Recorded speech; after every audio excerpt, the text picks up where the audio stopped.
looking sharp, the face of the scene. Feeling pork chop pants, rocking it clean. Baba Louie in the booth, he's the man with the plan. The best producer in all the land. Gong Show Nation, let's hit the flow. It's the Hockey Cards Gongshow. Let's go, let's go. Wanna say them in show. Oh, nice. That was awesome. Welcome back to episode 253 of the Hockey Cards Gongshow podcast. My name is Josh, and I suppose I better announce my cast of characters. He's a man of few words, but many edits, and was voted by the Hobby Content Guild as hockey's sexiest producer. It's Baba Louie. Hey, Baba Louie, how are you doing, buddy? Hello. I'm doing great. How are you? You have a good New Year?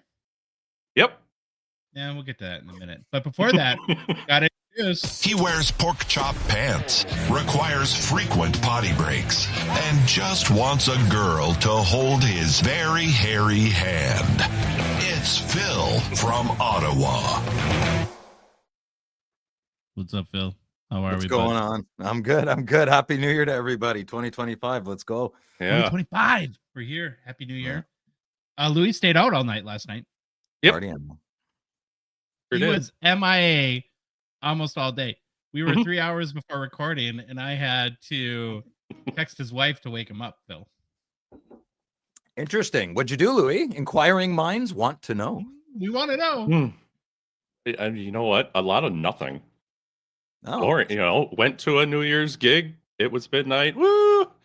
Whatever. Dropped a couple people off. Stayed at the last guy's house. Decided to watch the U.S.-Canada game because we didn't see it. And then after that, just came home. Louis, it's the boys. You don't give the wife answer. We want the boys answer. That's it, bro. What time did you get home, Louis? What time did you get home? 6. Oh, I know. What? That's great. What are you, 16? I know. That's what I said. That's crazy. Fun. Well, Louis used to staying up all night plowing the roads to keep Minnesota safe. So he's a little more used to going without sleep, I think, than we are, Phil. But yeah. What did you do, Phil? I watched a movie called Werewolves with the B movie actor king Frank Grillo. It was better than I thought it would be. Yeah. And I snuggled with my female friend that shall remain nameless. And she likes my hairy hands. Thank you very much. And hung out with my brother, made some nachos. And I got laughed at for I put salsa and cheese individually on every chip. Is that do other people not do that? No. Well, then it guarantees a good bite every time. You put the chips all over the plate, then you smother it with cheese, and then you pull them and individually dip them in salsa. Yeah, it's a lazy way. 19 years in restaurants, I had the time to figure stuff out. Per chip, per cheese, per salsa. Yeah, it's awesome. It's good. Yeah. Oh, Louis, the couch story. The couch? Oh, yeah. I bought a couch yesterday. So I realized I had a girl coming over to watch a movie last night, and I've never had anyone in this house come over and snuggle and watch a movie. There's only 3 chairs in my home. We have 3 lazy boy recliners. So it was about 10 a.m. and I panicked because I mean, New Year's Eve, I have to figure something out. So my son Hasselhoff and I moved our current couch out of the way. It broke, so I had to get I had a lot of things going on real quick. I went to The Brick. Canadian people know it's a furniture store for you Americans. I found a couch, did a quick search online for a used version of that couch, found one, bought it half price, and another Festivus miracle on New Year's Eve. Yeah. Does it have a pull-out, or is it just a couch? Pull-out? No, I'm not hurting my back carrying that in. Oh, yeah. Hide a bed, crazy man. No, it's just a regular recliner. Okay. Yeah, leather. Hey, Louis, I think Phil likes his girl because he panic bought a couch just to watch a movie. I like her. Yeah, I like her so far. We'll see where it goes. Nice. I was supposed to hang out with Troy for New Year's, and then him and his whole family got the stomach bug and have been throwing up for the last 2 days, so that got canceled. Then we went to my wife's sister's house, and I'm still sick, and I made it till 8:30. And I came home and went to bed. So Louis stayed up till 6 a.m. Phil panic bought a couch to go on a date with a girl and watch a weird movie. Yeah. And I went to bed at 8:30. So yeah, that's great. Oh. Now, normally we get started with the show, Louis, but we have something very, very important that we cannot wait to really get into. Now, are you ready? Yeah. Here, 1 second. Okay. I will be. Okay. Now, Baba Louie's got to transform. We had something occur, Phil, in our last show. A little bit of a kerfuffle, as Yeah. people might like to call it. And the only thing we could do is settle it in court in a segment we're going to be debuting very, very soon. Here he is, the Honorable Baba What are you Louie doing? will preside against your trial for crimes against Zach Werenski. Are you nervous? Are you serious? Okay. Are you sir? Okay. All right. Okay. You're holding court. Let's go. Yeah, well, we I like are court. holding court, and Okay. this is crimes against Zach Werenski. Yeah. The Now- comments were. Whoo. I'm naturally the prosecutor, the star of the show. Baba Louie is the most honorable judge, and you are on trial for crimes against Zach Werenski. So I'm going to state my case. We'll give you a little bit of a retort, I guess, a little time. Why are you being so serious right now? Did you guys plan? This has been planned and talked about, and Oh, this is the biggest thing on the hobby. You think I was doing till 6 in the Our morning? integrity as a show is on the line here. apparently, yeah. Well, then do I get a chance to rebuttal? You will, but right now This is isn't like the- court in a third world country where I don't get the chance to speak. No. Okay. But now is your time to listen though. So on our last show, Phil, you were there. In our Who's Hot segment, you honored sort of Zach Werenski of the Columbus Blue Jackets. He had something like 8 points in 5 games, which is really good. But then you took a strange turn and kind of went at it regarding his $9.58 million salary, and that as a wing, even though he plays defense, of course, he should score at least 30 goals in a season. Now, Phil, I know you're a man of great conviction. You seem to delight in sticking to your guns. So, are you ready to recant these statements you made No, I'm against not. Zach Werenski on the Hockey Cards Gongshow podcast? Or are you doubling down? That's all I need to know. Yes or no? Are you going to recant or are you going to double down? That's unfair. You can't say 5 statements I made and say, are they all true? I'd like to defend each attacking in scenario. Mr. Smarsh, okay, you just answer the question, please. I can't. Overruled. Okay, then it's my duty as a law-abiding hockey cards collector and passionate defender against the hobby evil to try you for crimes against Zach Werenski. I Okay. shall present my closing arguments to the Honorable Judge Baba Louie for his legally binding decision. I may remind you, Your Honor, and good listeners of the jury, here's some context on Phil's audacious, careless, and hurtful claims for you to consider against Zach Werenski. Only 17 times in NHL history has a defenseman ever scored 30 goals in a season. And the last D-man to do it was 15 years ago, Mike Green. Now, Phil, you mentioned in our top 5 sales video the other day on Monday, you can check it out on YouTube, that Erik Karlsson is the greatest offensive defenseman of all time. Correct? Is that correct? Is that what you said? Did you say that, Phil? Yes or no? Absolutely. Yes, I did. In his 16 NHL seasons, not only has Karlsson not ever scored 30 goals in a season, he's only scored 23 times, his highest season ever being 25, then 21, and followed by 20. And his career average, the greatest, remember, in your words, the greatest offensive defenseman ever, he's averaged 12 goals per season in his career. Now, you might remember, Phil, in June of 2019, Erik Karlsson signed an 8-year, $92 million contract, which has an average annual value of $11.5 million. So how does this work? If you make just under $10 million, like Zach Werenski, you should score a minimum of 30 goals. But if you make $11.5 million, 16 or so is cool, and you're the greatest offensive defenseman of all time. Or does Karlsson make up for it by his structure, like Brady Karlsson, and You're he such a jerk. shouldn't be required to score goals? That's it. I rest my case. Okay, Phil, what's your retort? That's it. That's all you got. This isn't now or never. That's all I big boy. need. That's all I need. That's all you need. Yeah, That's all I you're need. just like the comment people, the keyboard soldiers, the keyboard No. mafia. Bunch No. of tough guys until I meet them. Cold, hard facts, brother. Cold, hard facts. Now, I Okay. cannot wait to find out what Weasley excuse you come up with to defend those. Don't say Ridiculous. Weasley. I'm not. I don't like that word. That's not. There's Yeah. nothing Weasley about me. Thank you very much. I'm annoying. Okay. I can be frustrating, but I'm not Weasley. Okay. Borderline scoundrelly. I'll take that. Scoundrelly comments. There we go. Okay, so I don't know where to come at this. I can come at this on a lot of different angles. Okay, so Yeah, none of them are good, but okay. yeah.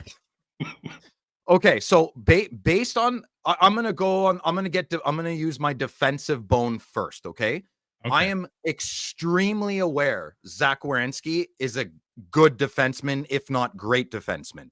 My face made a noise that was incorrect in the moment, and I said winger. I also, if you go back to that segment, it is a disaster. I did not do that segment very well, and I'll explain to you why. I lost my place on our game plan sheet.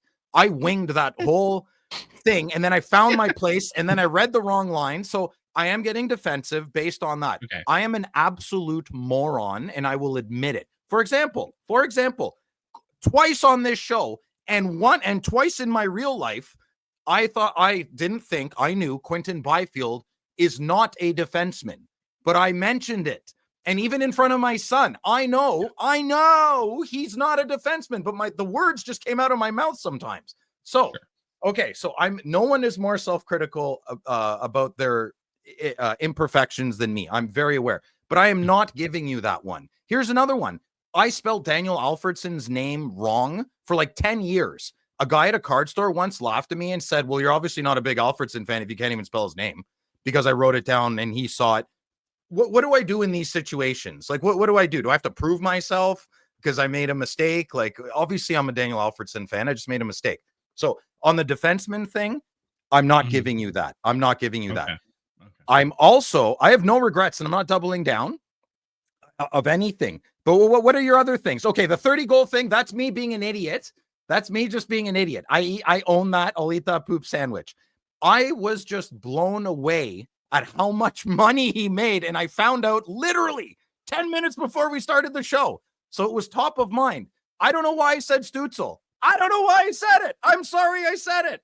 I'm so sorry I said Timmy Stützle and why I compared a defenseman to a forward. I have no idea. Maybe because I'm a Sens fan and Timmy's got a great contract and I think about it more than the average person. That might be a reason. I don't know. Maybe it's just not good content. That's why I don't work at TSN. I don't know. Okay. And I don't like, so if you look at the comments on YouTube, they're funny. I like my friend Aaron Lapper. I love that kind of banter, but there is a comment that hurt my feelings. I'm going to read it. Can I read it? I'm going to read it. I appreciate Troy and the research he did. Miss him. Yeah, me too, dude. Phil is clueless on Werenski. Calling him a winger, comparing him to Stützle, then he gets corrected and realizes he's a D-man. Then he says he wants 30 goals. Ha ha, do better, man. Well, Chad. Chad, I try to bring my best every episode. We're a silly, dopey podcast. I do my best. I say a lot of weird things in 3 to 4 hours. If I came to your life and took 30 seconds out of what you said at 10:52 a.m. on a regular Tuesday, come on, man. Don't systematically break me down. That's unfair. And I miss Troy too. And Troy did a lot of research, and so do I. But sometimes I don't say it properly, and I'm sorry. I like hockey cards a lot. That's kind of the jam here. And that's my defense. Do I have anything else to defend on?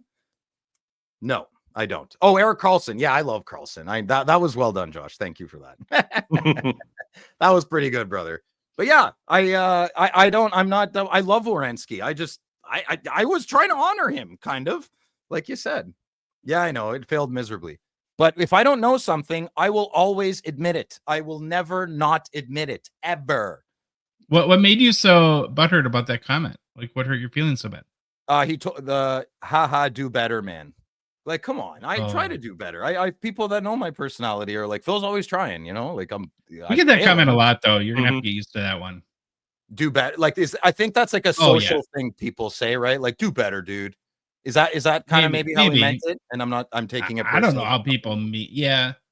I mean, I understand it's hard, you know, but that kind of comes with their territory here. But it's probably about the 1,000th time that those words have been uttered. Oh, so well, I've never gotten it. I popped my cherry there. I don't know. Yeah, I've never gotten that comment before. And I try to do good. I'm not a podcast.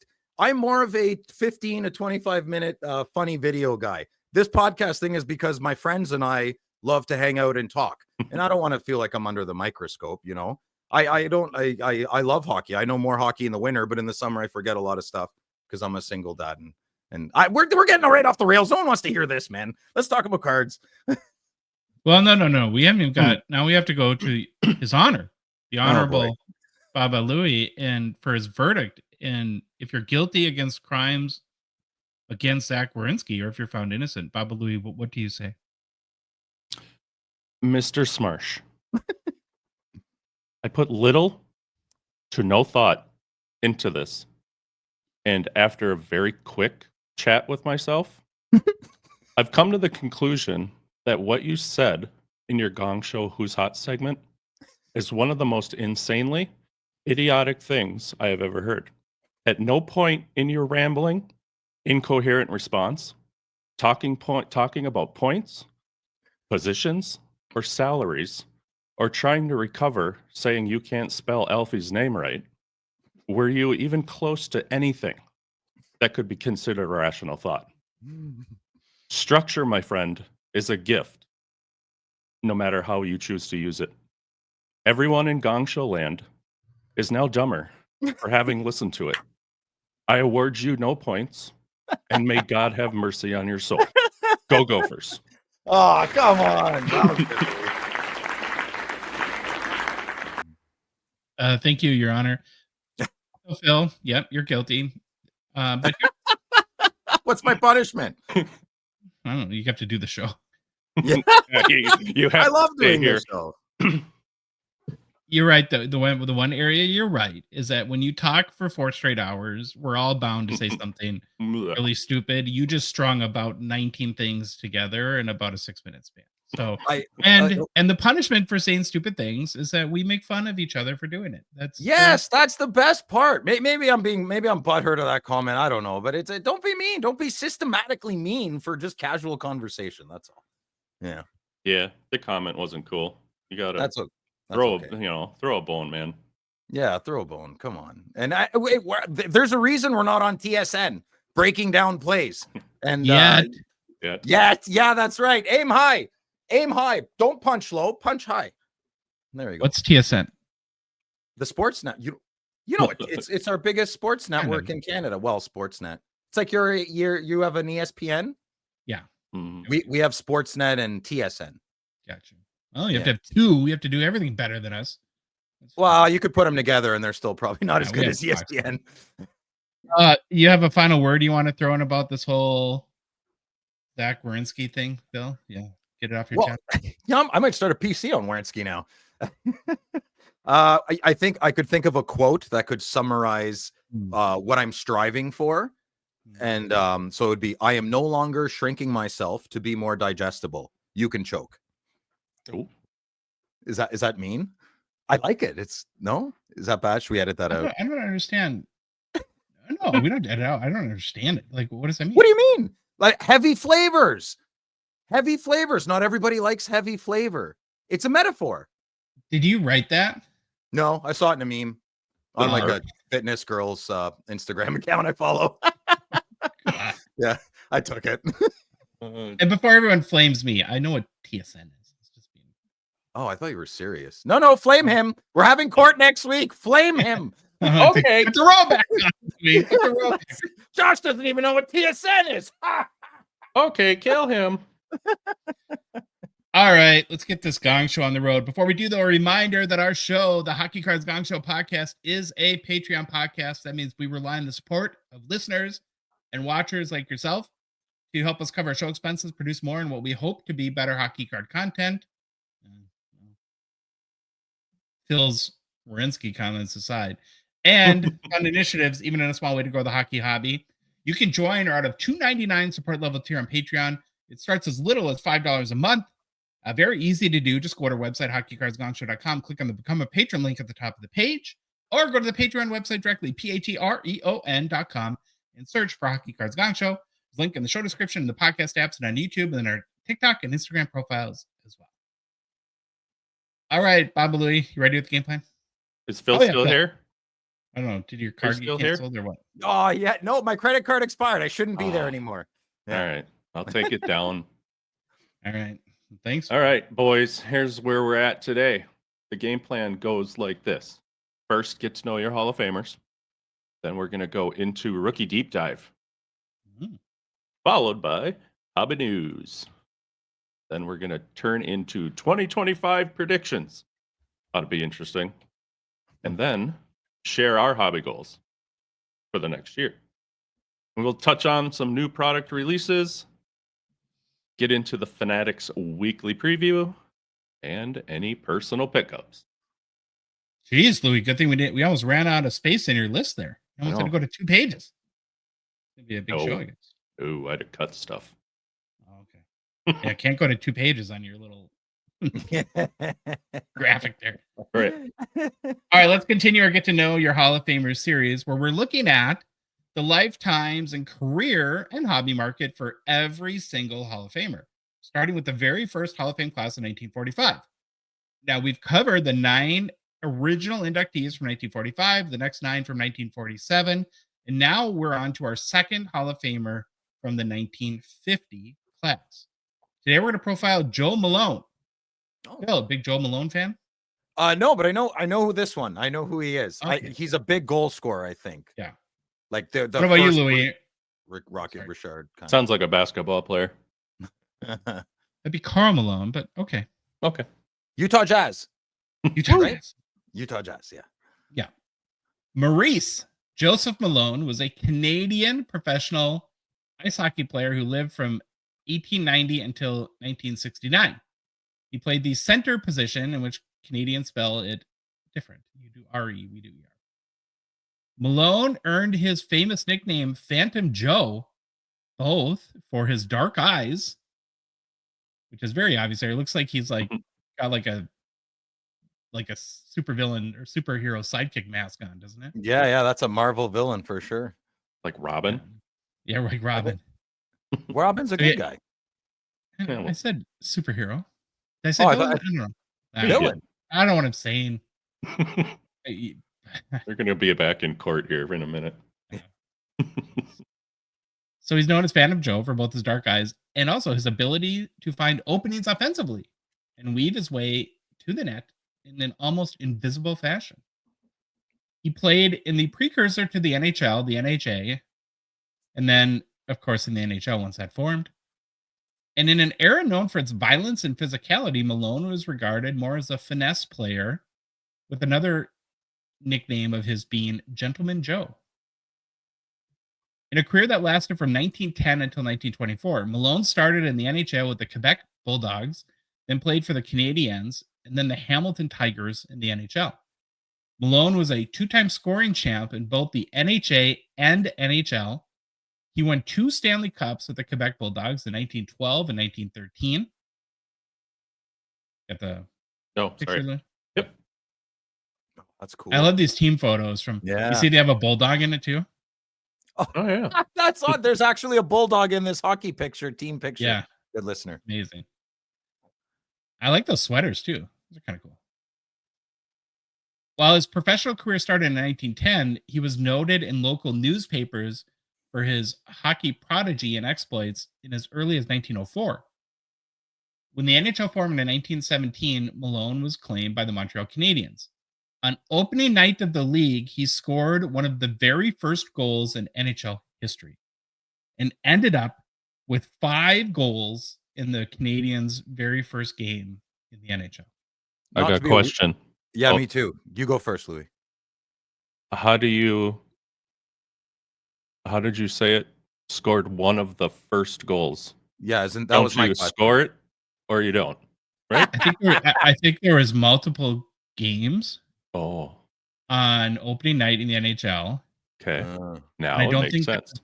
They couldn't have just checked Yahoo Sports and checked the time No, stamp. No, oh, no. They had poor internet that night, Phil. Yeah, but they were on dial-up. So I think he may be presumed to have scored, but timing may be impossible to verify that. Good. For this Good. story, we should say he scored the first NHL goal ever. No. shared it. Not all of us play pretty loose with the facts like you, Phil. So Oh my God, the timing of that is terrible. Phil, stop talking. Does that answer your question too, Phil? Yeah. Okay. This gets pretty awesome. Here's why you should care about Joe Malone. Phantom Joe was one of the most prolific scorers in the early hockey history and a significant figure in the NHL's formative years. He still holds the NHL record for most goals in a single game. He scored 7 goals on January 31st, 1920, playing for the Quebec Bulldogs against the Toronto St. Patrick's. And it's not the only NHL record Malone still holds. He's tied with 10 other players for most goals in a period with 4. Most goals in a game by a rookie, he has 5. He's tied with 4 other players. Highest goals per game per season, he averaged in the NHL's inaugural season 2.2 goals per game. Longest goal streak in a rookie season, he scored a goal in 14 straight games. Most 4-goal games in a season, he did it 5 times in 1917-18. And most 5-goal games in a season, he did it 3 times in 1917-18. So for more than 100 years, he's held these records. Malone scored an astounding 44 goals in 20 games during the 1917-18 season, the NHL's inaugural year, a record-setting goals per game with 2.2. He recorded 143 goals in 126 career NHA games and 179 points in 125 NHL games, showcasing consistent scoring throughout his career. And his ability to transition seamlessly from the NHA to the NHL helped solidify the new league's credibility as a continuation and evolution of elite professional hockey. There's 3 playing days cards that we can look at in Joe Malone's hobby market. So his rookie card is in the 1911 C55 set. Card number 4. Looks like they did a little retouch on his eyes there to make him not so creepy and dark. It doesn't This look like, PS that doesn't look like him at all. No, it doesn't. He looks like Voldemort. If this PSA 5.5 is the highest selling copy sold for $4,320 US in February 2023, then he has a card in the 1912 C57 set, which is card number 48. Whereas this PSA 7 copy that we're looking at on YouTube sold for $9,998 US in May of 2019. And then the last Playing Days Joe Malone card is this 1923 V45-1 Patterson. Pictured is a PSA 3, but the highest seller is a PSA 7 that sold for $1,136 US in September of 2017. Now, on this one, he's got those dark eyes. Holy moly. Did he go to war? Did he go to the First World War? Because there's a jump there, right? 14, 18. They didn't make cards because of the war. No, I understand that, but go back a card, Louis. Can you? Mm-hmm. Please. So 1912. Look at his face. Yeah, young man, right? So think maybe post-war. Look at the eyes. What I'm saying is this guy's seen some stuff. I think 22 or 23 was the first set after 1912. Interesting. And then there was also a big break after World War II. That's why, like, the 1951 Parker set, Phil, has the Gordie Howe rookie, Rocket Richard, Terry Sachek. Gordie Howe's rookie year was like 1940 something. That's crazy, But it was the first set made after World War II. That's was 1951 Parker. And this card's 2 years before World War I, right? So yeah, if he went to war, came back, played hockey again, look how different he looks. That was my point. Like, came back a different guy, you know? Was World War I 1914 or 1917, or was it 1917 when the U.S. got the World War I? I always thought it's 1914 and 1918. That's when Canada was there. Okay. Mm-hmm. Well, that's get to know your Hall of Famer, Joe Malone. Anything stand out to you guys before we move on? I love it. I love all these deep dives. Keep doing them. How many more do we got? About 300. So let's go. More than 300, I think. All right, we're going to transition from a player who started a long time ago, like Phantom Joe, to learning about a player who's just beginning his NHL career now. We're back with our second hobby deep dive of the 2024-25 rookie hobby class.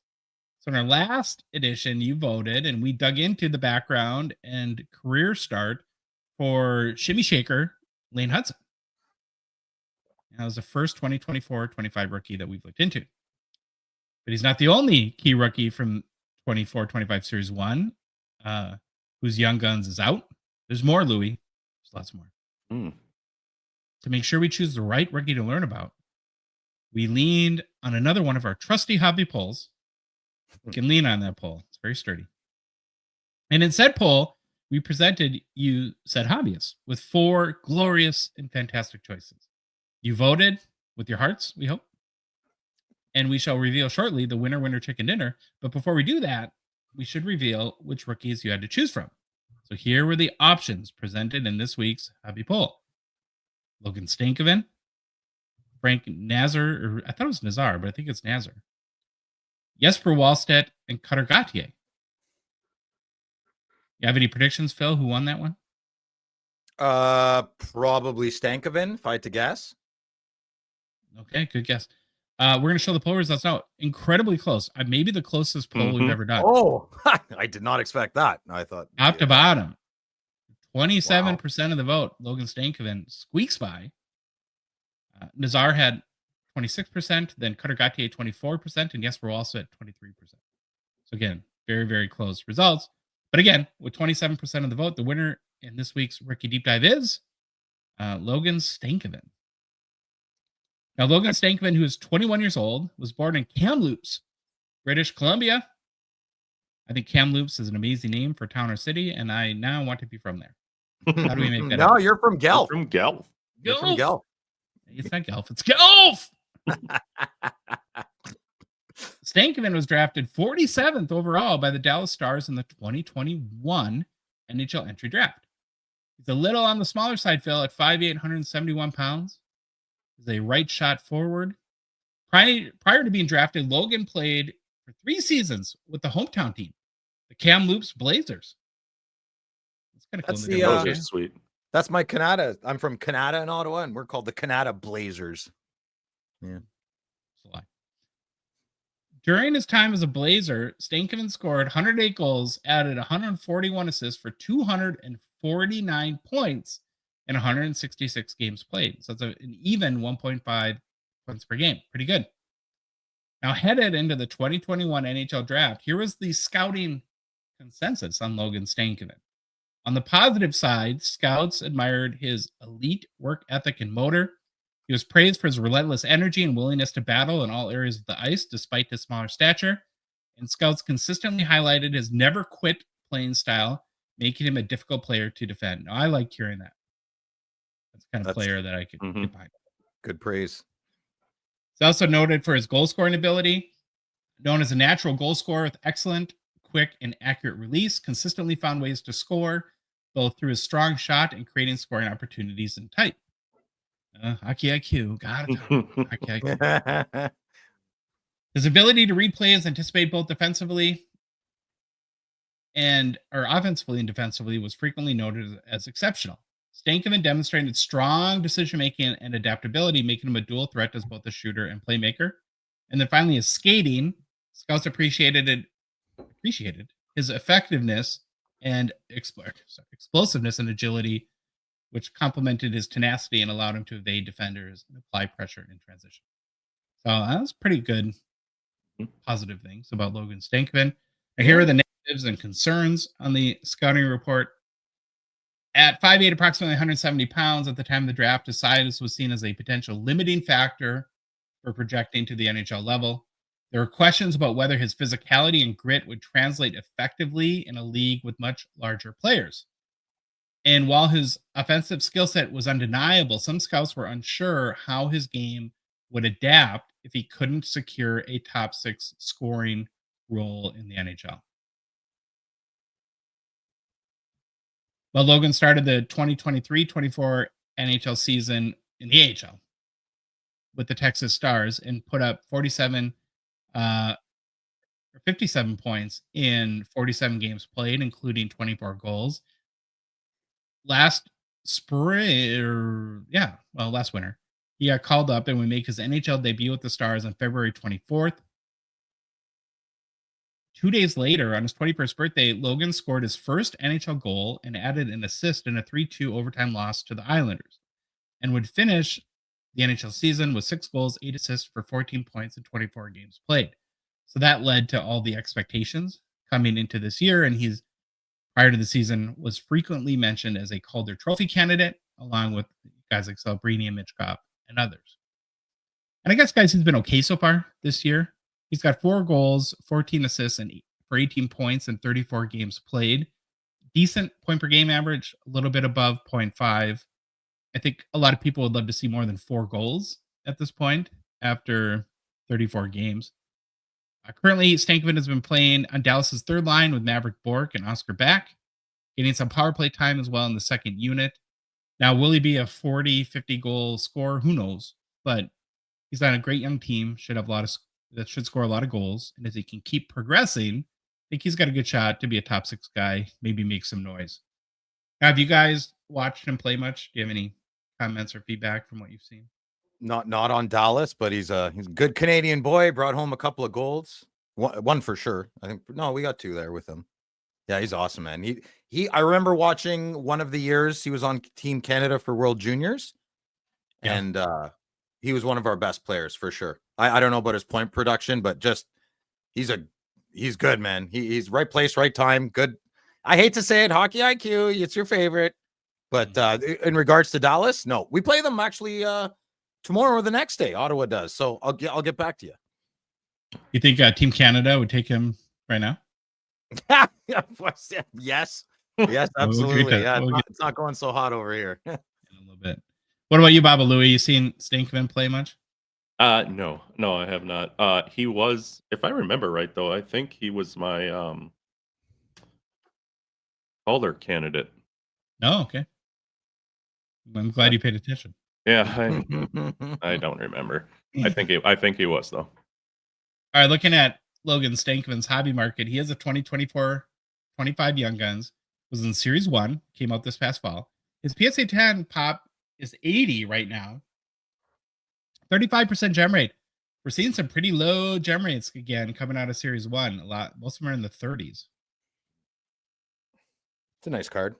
Yeah, it looks good. Now, it lasts sold for $81 on December 28th, pretty much flat over the past 2 weeks.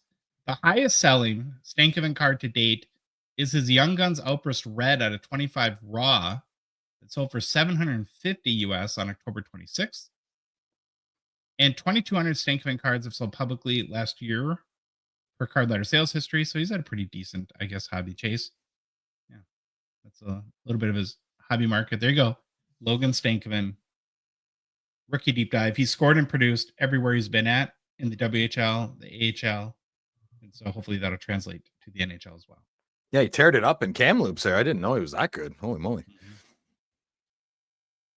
All right, Slabsharks is a Gongshow partner sponsor. We're thankful for their support of our show. The current Slabsharks weekly eBay auction ends tonight. Almost 2,500 cards that by tomorrow could be headed to your PC, Phil. Make sure you start the new year off right. Don't miss it at slabsharks.com. And speaking of New Year's resolutions, why not make it a goal of yours to take it easier on yourself this year, Phil? You Canadians, you deserve a break. Let Slabsharks handle your eBay sales by consigning through them. They'll make your life so easy because they'll do literally everything for you, and your cards get listed in one of the most popular weekly auctions in our dear hockey hobby. So for complete consignment info, including pay rates, Phil? Will they pick up my garbage once a week? Maybe. Yeah, I'll ask. Probably not. No. And to get the process started today, head to slabshark.com. Hobby news. Hobby news. Well, if the good watcher is perceptive, they'll notice that we have a new partner logo up in the top of the screen. So we're going to welcome on today's show, the start of the new year, PSA as a partner and sponsor of our show. We've been chatting, and particularly it's PSA Canada, really, for the Canadian side of their efforts. We've been chatting with Brad Hartland for PSA Canada for a few months now about partnering. And yeah, indeed, we're excited that they're on board today to help us produce a better show, which we, of course, need partners to help us do that. Because as we say all the time, believe it or not, this train wreck costs money. It costs more and more money as we go along. And, I think one of the things that we found attractive is PSA and collectors are investing a ton in Canada in 2025. One of the things that I think was so cool about when Karn and team founded Slab Sharks, Phil, is that they really noticed that where much of the hockey hobby in particular exists in Canada, all the hobby services were very US focused. Oh yeah. Yeah, man. Big time. And it just kind of made it so you guys have always had that extra obstacle to do everything. Still, just right? ordering a card off eBay, just $48 shipping. Like, oh, come on. And so I really applaud PSA for making huge investments into Canada and kind of having a legitimate presence. That's started. It starts by being on site at least once a year at the expo, and now building more facilities. And Brad will come on soon to talk more about that. I don't want to speak, what I don't know and out of turn, but like I said, that's what really attracted me to this, is that they are taking Canada very seriously and investing in Very to make their service better for Canadians. So PSA is going to be sponsoring Hobby News. We'll be sharing some of the new and exciting offers and enhancements that they will be offering. And I guess why we're taking the minute to even talk about this is we've always had a commitment to, from the very beginning, to be very transparent to the good listener about our partnerships and who we work with. And so that's goal number one. And then if I can make a little reminder, if you'll indulge me for a second, I think it's important to remember that anyone that follows our show or is invested in what we do, that when we do a deal with anybody, right, it never prevents us from, like in the case of PSA, it does not prevent us from talking about other grading companies. We're talking about things we like about other grading companies, or for being critical at some point. With Phil, we're pretty critical about PSA on our show, and we'll do it in a constructive and way when we are critical. But at the end of the day, nothing is more important to me and our brand than being honest and authentic and transparent with our audience. And so nothing we do is going to change that. So all that being said, again, we're excited about this and grateful to Brad and the team at PSA for wanting to support our show. Yep. Very good. And I'd like to reiterate, Josh, what you said about the Canadian thing. Yes, most people know how my opinions and feelings about PSA, but there's the majority of the hobby wants a grading company, and I love the hobby. So to have a PSA, the biggest grader, have not a one-stop shop, but more of a presence, a firm presence in Canada called PSA Canada. That's amazing. That should be absolutely celebrated. Very excited to see Brad. Brad's such an awesome guy. So excited to get him on the show more. Maybe PSA can use this podcast to release information or something. They could great things could come from this. Yes. It's a great relationship, and we can have more discussions. I'm very critical, extremely critical about grading, and Brad and I even disagree on a few things, but I'm very excited to be better friends with Brad in the new year. So, well, and one of the things about, instead of turning away from anyone you have a disagreement with, is that there's a chance that we may, on some of the topics where you disagree or we disagree, maybe help be part of what we think is positive change. I will always change my mind, and I hope the person listening we should always change their mind with new evidence presented. All right, with that, Louis, you got the first hobby news story? We're gonna jump into it right now. Hey, look at that. Patty Kane, you, sir, now have 1,300 NHL points. You are second to Mike Madonna. You got a little ways to go yet, bud. But yeah. So Patty Kane, 3-time Stanley Cup champ. He's played 1,260 games over 18 years. or 18 NHL seasons, we'll say, 477 goals, 823 assists for those 1,300 points. And if you didn't know, he played for the Blackhawks and the Rangers before this stop in Detroit. He was the Calder Trophy winner, NHL Rookie of the Year in 07-08, and the Conn Smythe Trophy winner in the 2013. In 2013 as the playoff MVP. So he is the 38th NHL player in history to reach 1,300 points, 74 behind Modano for the second most as a U.S.-born player in NHL history. Now, somebody might come out and say, well, Brett Hull has more than Modano, which is fair. But technically, Hull is a Canadian-born. Oh, that's your loophole. Come on. No, and it's that he is a Canadian-born hockey player and then got dual citizenship in the U.S. That's how it's written. Okay. I didn't make that up. Fair enough. I'll give that to you. You can ride Modano. You can keep riding him. I just thought it was perfect when I looked that up. I was let like, Phil walk the plank, Louis. Let him walk. I'm not walking. I'm Brett Hull's one of my favorite players of all time. He almost has 1,400 points. Listen, I'm a big Brett Hull guy. Yeah. But anyways, facts, transparency. That's all I'm doing, bud. Yeah, that's all I got. That's my hobby news story. Do you think Patty Kane gets to Modano? I mean, he's got 17 points in 32 games this season, so he's about a half a point per game. So he's 36 years old now. He'd have to play till 38, 39. You think he'll hang on to do that? I think he will try to, if teams will take him. Yeah, interesting. Can I say something controversial? Maybe. No. Go ahead. You guys tell me if I'm wrong. Okay. Does he feel a little invisible now as a superstar? Yeah, it's mental. It's more mental now. Yeah. It's like, I used to be a somebody. Nobody knows me around here. Goes to a bar. Do you know who I am? Yeah, I always used to think NHL, Patty Kane, Johnny Toes, and no, I don't anymore. Don't forget the buff. Big buff. Well, maybe it'd help if his team was better and in the playoff hunt, so that probably hurts a little bit. Yeah. But can we honor Crosby when he beats Sakic? I think that's the next guy he's got to beat, eh? Sakic? Sure. Pretty sure. I think, who is it? Wait, he cracked the top 10. I think he beat Phil.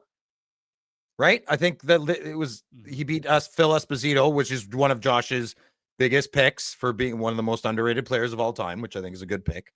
But Crosby, I think Crosby, Ovechkin, Malkin, and Kane are the only 4 players with more than 1,300 points. Crosby is 4 points away from tying Sakic. Sorry. 4! Wow!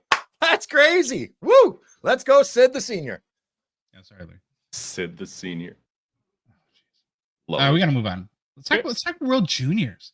Hey, sure. Phil, do we need to do a welfare check on your country after Tuesday night's 4-1 defeat to Team USA in the World Juniors? You mean your newfound state? Who's going to be the governor of our state? Governor? Hello, governor. No, I thought you should make our provinces states. Then I'm listening, maybe, you know. I'm not a hockey expert, but I have a piece of advice for your team. Well, I have 2 pieces of advice. First, I would advise to stay off of Twitter or X, whatever you call it. It's not a good spot currently if you're a Team Canada World Juniors player. I would say it's slightly to, maybe purely negative, much closer to purely negative. Yeah, holy moly. Bad. It's bad. Yeah. How bad for those kids after 5 minutes of scrolling on Twitter. They had temper tantrum the whole game. I mean, that's why it's not complicated up here. You don't have to watch too much professional analysis. They had no discipline. I mean, it's a lazy answer, but it's the most accurate answer. Did you see what was it? The boarding hit. Was it Easton Cowan? Yeah. The boarding hit. Oh, it was terrible. Were you trying to kill the guy? You trying to kill him? That was a crazy, unnecessary play.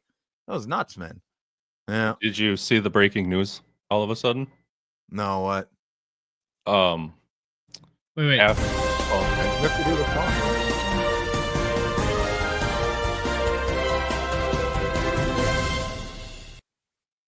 This Louis just Fowles' in. report. It's just in. After Team Canada's debacle in the World Junior Championships, to-be President Donald Trump has now pulled back having Canada be Ooh. another state within the United States. Rescinded. I don't blame him. I don't blame him. Can we talk? Listen, wait. Can I just do my second piece of advice and then I'm going to turn it over to you? All right. And again, I'm no expert. Michael Misa, the guy leading the OHL in scoring with 30 goals and 62 points in 30 games played. The guy who will more than likely be a top 10 pick in the NHL draft this summer. He's no good though, right? I mean, that's why you wouldn't pick him for your team or anything like that, right? No, Michael. I have nothing to say, Josh. Misa, Yakimchuk as well. There's a couple other guys. I don't know what's going on. I mean, I like Dave Cameron. He's a good coach, but they asked him what he can do better next game or what is he going to address the discipline. And he said, they already know or something like that. So I don't know, man. It's not good, but I wanted to talk about, you guys are really good. Like Cole Yzerman, he's not bad, eh? Yeah. Not YZ Yzerman, the EI, but he's really good. I like that kid. And isn't he a Toronto prospect? Maybe. Stick a pin in that because I want to go through some stats real quick. Okay. And then we'll talk more about the prospects. So, yeah, let's look at some of the top performing prospects. So here's the top 10 scoring leaders as of Wednesday AM in the World Juniors. Leading the pack is Swedish defenseman Axel Sandin Pellikka. Leads the tournament in scoring 4 goals, 8 points in 4 games played. Now, he's a Red Wings prospect that was drafted 17th overall in 2023. Number 2 is Little Shimmy Shake. Oh, Little Hudson. Cole Hudson. Yeah. Another defenseman and little bro of Lane Hudson. Cole Hudson has 2 goals, 6 assists for 8 points in 4 games played. Now, he currently plays at Boston University. He was drafted 43rd overall last summer by Baba Louie's 22nd favorite team, the Washington Capitals. So just think, another year or two, we can have Hughes Bros versus the Shimmy Shake Bros. Oh, Shimmy Shake Bros. Battling for NHL blue line dominance, Phil. Now, the third leading scorer with 4 goals and 7 points in 4 games played is Blues prospect and Slovak Dalibor Dvorsky, who was drafted 10th overall in 2023. For Team USA, the aforementioned by you, Cole Yzerman and James Hagens, who some people might think will be the number 1 overall pick, are in the top 10 scoring for the tournament as well. Nice. And Phil, as much as I'd like to say that this is not a joke, I swear. So the IIHF's World Juniors scoring leaderboard goes up to spot 30. Oh, There's God, no Team Canada player in the top 30.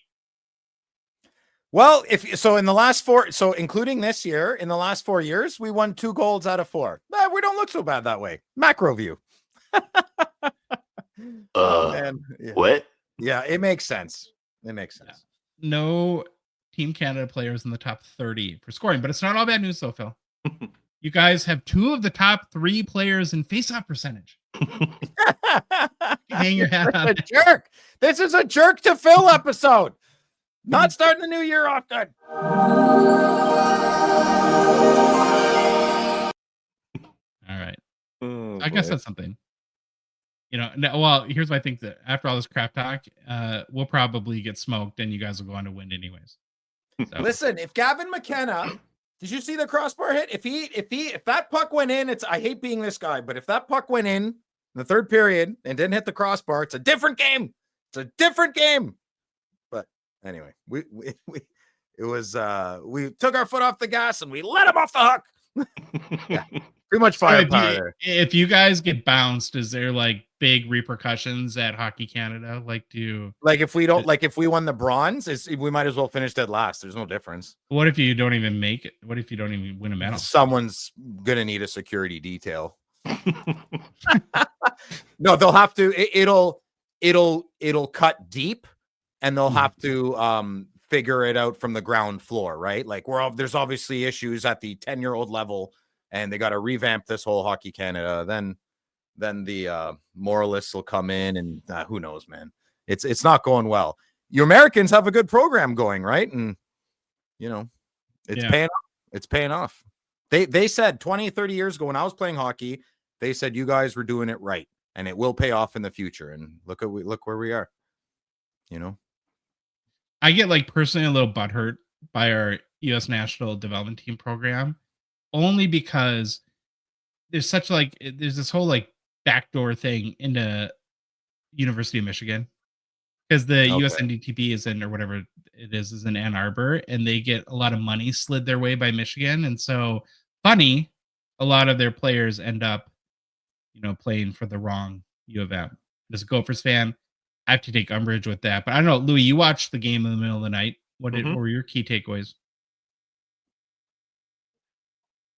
I just think they just played better. Canada didn't look like Canada. Canada hasn't looked like Canada.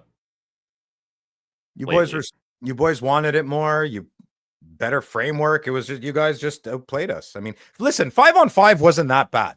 5-on-5 was okay, but you guys, it was like 12, 14 minutes worth of power plays. It's crazy.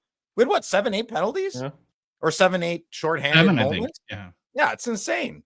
Insane. You're not going to win over 10 minutes shorthanded. Come on. No. I don't care how good you are. It's crazy. You're not going to win.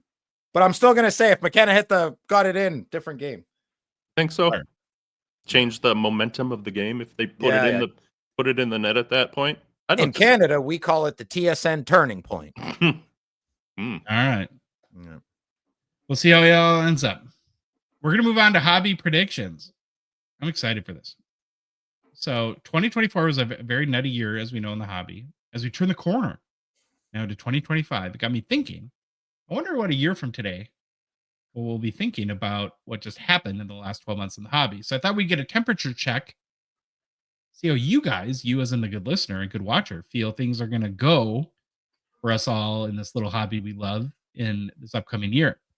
So we asked the hobby via Instagram polls to give 11 predictions for 2025. Why 11? Well, I thought we were doing 10, and then evidently I did 11. So that's how we got there.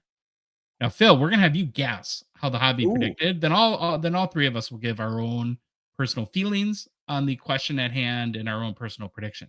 So all questions were asked with a yes/no response, Phil. So you just have to guess to the hobby. I can't. All right. Did the hobby say yes or no? And then maybe throw in like to what degree you think it was like an emphatic yes or an emphatic no, or close to 50-50. Can you read out the questions? I can't see the screen and my glasses are bothering me. You can read them out. You're squinting. People are going to say you're high like they always do. Because you're blind. It is. Yeah. Okay. Come on. Do better. Okay. Question. Do better. Do better. Sorry. Oh, that could be a new song idea. Do better. No, don't listen. Well, I'm fine now. I didn't know that was a thing people said. I didn't know. I thought the guy like that to me is I told my son to do better. That hurt hard. Okay, let's go. Here we go. So here's prediction 1. In 2025, interest in the hobby will remain high. Yes or no? What do you think the hobby said, Phil? Yes. Like popular, Phil. Yeah, I understand the question. Oh, okay. No. Do you think it was a high percentage said yes, or more close to even Steven? I think 70-30. All right, Louis, what was the hobby's response? 85%. Oh, that's good. Yeah. Nice. A lot of optimism in that regard. It's good. Mm-hmm. Oh, and I should mention too, we had like 4,000 total votes. Sweet. That's crazy. That's a legit sample size. That's good. That's more people that voted for us than the elections in my neighborhood. Get out and vote. All right, here we go. Phil, shots fired at your neighborhood. Okay, prediction number 2. In 2025, hockey card prices will go up. No. You think no? By a wide margin or a narrow margin? By a narrow margin. Yeah, greed always wins. All right, Louis, what did the hobby say? Yes, 55% believe hockey card prices will go up. Oh, really? 45% think that they won't. That's Bedard Mania butthurt remnants. Wow, it's very scientific. Yeah, bro science. Bedard Mania butthurt remnants. Yeah. Okay. Oh, Louis. Well, actually, Yeah. let's go back to that. Okay. Do you agree with that, or would you guess that prices will go up, or were you thinking they're going to go down this year? They're going to go up because everything goes up, but I don't want them to go up. My heart is a no, but realistically, yes, they're gonna. Yeah, I think they'll go slightly up, so I agree with that too. Prediction number 3. The hobby will grow, adding more collectors in 2025. Phil, what do you think? Yes. How do you think the hobby? I think the hobby will grow, and it will add more collectors. Okay, by a wide margin or a small margin? You know what? I think okay. I personally think by a wide margin. I don't think the hobby will think so. I think maybe 60-40 or 70-30. Okay. But I think what I've been noticing the most is there's just great interest, man. I've gone to my LCS twice during the World Juniors, packed. Nobody's from Ottawa, and they're all in the card store. That's a good. I'm on the front lines there. Yeah. All right, Louis. 74% say yes. Nice. Hobby Good. will grow, adding more collectors. Nice. Does this surprise you, Louis, or No? Yeah. Nope. I think interest is high too. Prediction number 4. Card show attendance will be strong. What do you think, Phil? Yes or no? Yeah.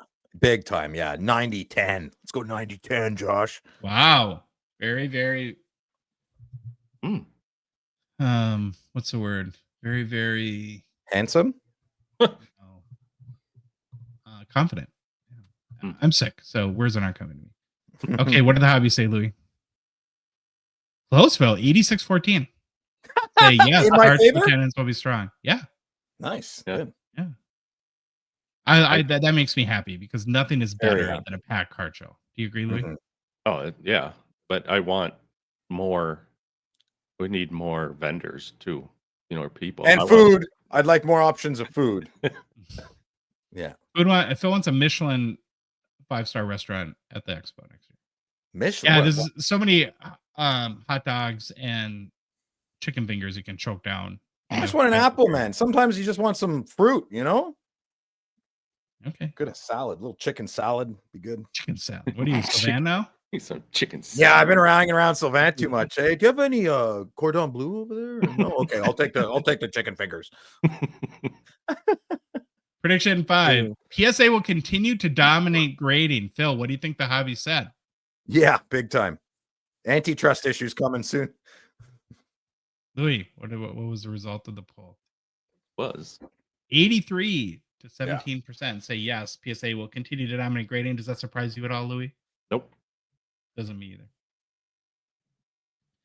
Here's an interesting one. In 2025, breaking will continue to become more popular. Phil, how do you think the hobby responded? Yeah, the redheaded stepchild of our hobby, breaking, Yeah, I think it'll be more popular, and I think more people will be very loud that they hate it.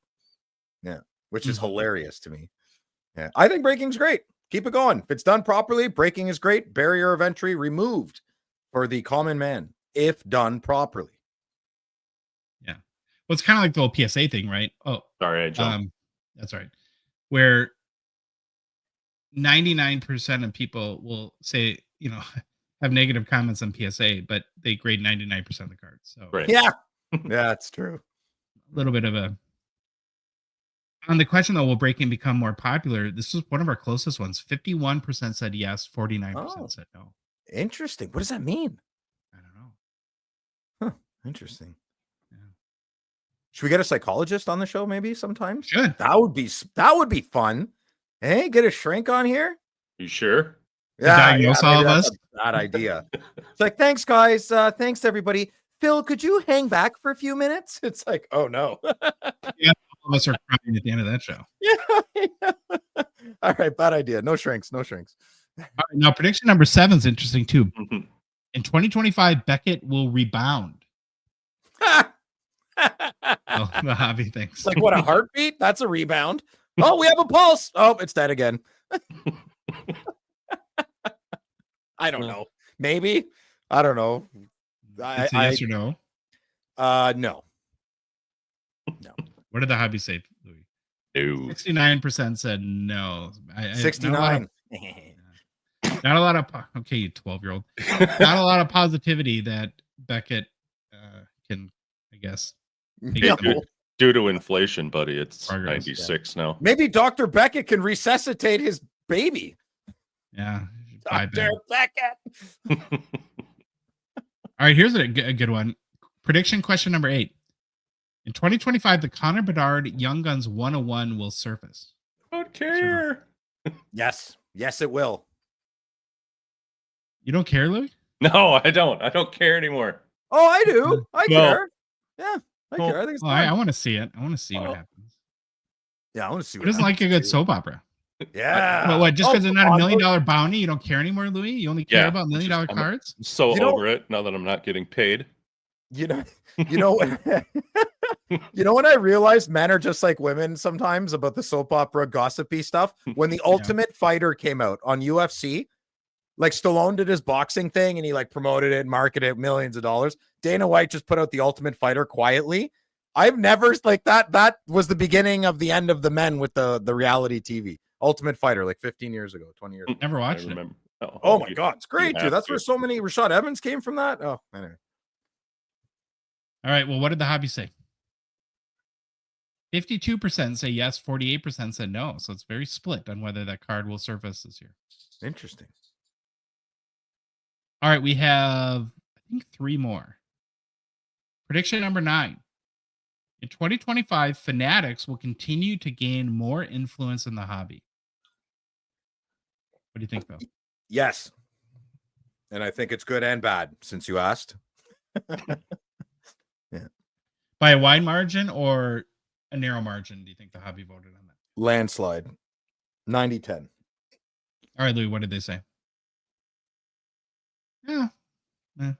69 said yes, 31% said no. What does that mean? I don't know. Means the hobby's horny. So, Oh, you're back here, 12-year-old. yeah. The 12-year-old's back. I'm like, what does Fanatics have to do with that? It's so silly. Oh, we're going to hell. Yeah, we are. Prediction question number 10. 2 more. This is a good one. In 2025, CT scanning will become a bigger issue in the hobby. Oh, yeah. Mhm. Big time. Gargantuan. 95.5. Think so? Hope so. Oh, why? You want it to become a bigger issue? Oh, no. I don't want the issue to the grand view. No, I don't want it to be a big issue. I thought this little mini micro conversation was that. No, I don't. CT. No, it scares the crap out of me, dude. I want a card manufacturer to come out and get ahead of this. Not, you know what? Don't even get ahead of it. Just address it. Address it. I mean, we're last on the list for hockey, but come on, man. Like some of these like things are cleaning up, right? Junk wax. Oh, it's everywhere. Don't ever buy that box. Well, 9091 Upper Deck is running out. Not that anyone's going to CT scan that, but the hobby's catching up to old product. We start getting mid 2000 cups scarcity. There already is. It's going to get scary, man. Like what 2015 SP Authentic box. Could we see a McDavid Future Watch? That might be worth it pretty soon, right? If not already. Yeah. Well, did you see that Nick Andrews, who was on our show, the Boston Card Hunter guy, on his podcast yesterday gave an update on the whole CT scanning issue? Yeah, what did he say? He said that the cup in particular, his words is cooked. Mm-hmm. He said that. Mm-hmm. Oh, well, you know what? Then that's good for breakers like Mintink, my LCS out of the box. Good for Grant. It's good for we know them personally, and I trust everybody I just mentioned. So that's where maybe breaking will take an even bigger space in the market. Yeah, you just have to trust the breaker that they get the boxes that weren't scanned, But then again, a lot of these breakers, like Grant at GP and our friends at Mintink, they have direct relationship with Upper Deck, so you can trust those. But breakers that aren't certified diamond dealers, you have to look at, even if they're honest people, where are they getting their cases from? Mm-hmm. And if those cases, did they buy cases that were scanned, right? Well, what did the hobby say about this, Louis? 61% say they think it'll be a bigger issue. 39% said no.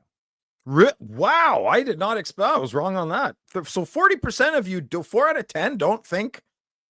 Okay, well, that's pretty trusting. Yeah. Well, I think like from a hockey perspective, our saving grace is that if it's not the cup, that nothing's really worth it at this point to scan monetary wise. So if you're opening O-Pee-Chee Platinum, you're probably pretty safe, kind of thing. The formula is scary. It's not, you don't have to be super smart to, okay, if I buy 5 cases of the cup, and it's just simple math, and you have quick access to the scanning. It's scary, man. It's not hard to do. Not hard. But if it continues to be popular, scanning will get faster, cheaper, and then it could be more of a problem. Well, then the card companies will have to. I don't know how big companies work. Like, do they just walk into work and not talk about this, and just like until the boss talks about it? I don't know a corporate environment. So, like, does everyone go to work and just not write an email about CT scanning that works at Upper Deck or Tops, or are they like, shh, he's coming. Hey, Bill, how's it going? It's their boss. Like, they just don't talk about it. I think it's probably like an executive level, like a C-suite conversation, and you would have your attorney or general counsel there, because you'd want to understand what your liability is around this issue. So if we say something, does it make us more liable if these boxes were scanned? And does it expose us to, potential lawsuits or liability or something like that? So I would want to be careful with it. And then so the language matters moving forward. Oh my gosh, yes. But I would want to be out there too. And in front of it, I would just make sure that the lawyers sign off on all of the talking points. Wouldn't this, if you were an executive at Tops, would this not be part of your, let's say you woke up and you heard what CT scanning is, and every week it's got a little more on your plate. Would this not be on your like top 5 priorities to contact your legal counsel and say, like, I need to release a statement next week because this is getting out of control. Get back to me, Bill. Click. Yeah, I think the other thing too, like, as long as we're sort of looking at it through the lens of the manufacturers, I think that there's always the fear that these people have of, it's like, if I address it, does it somehow shine the light on the issue and make it bigger just by the fact we addressed it? I personally don't prescribe. Past that. We're past that. I don't prescribe to that. I think you're better off. I wouldn't talk about it endlessly. Correct. I would do like one very concerted like day on multiple outlets and say, this is important to us. We're concerned about it. Here's what we're going to do to protect our customer. So either they have to do that, or someone is going to get, I don't know how you would catch somebody getting burned. Like, you'd have to buy a box, find out the guy you bought it from, CT scanned it, like a predominant figure like Jeff Wilson would have to be taken, because he would take that to town, and someone would have to get ripped off, for the lack of a better word, or because they're charged, because according to a lot of the people, like I think Nick, that they say that it becomes that if you buy a box of the cup and scan it and it's got nothing in it or nothing of value in it, and then you sell that box on eBay knowingly, then that becomes fraud. That's illegal. So you have to catch them with evidence that they CT scanned it. How are you going to do that?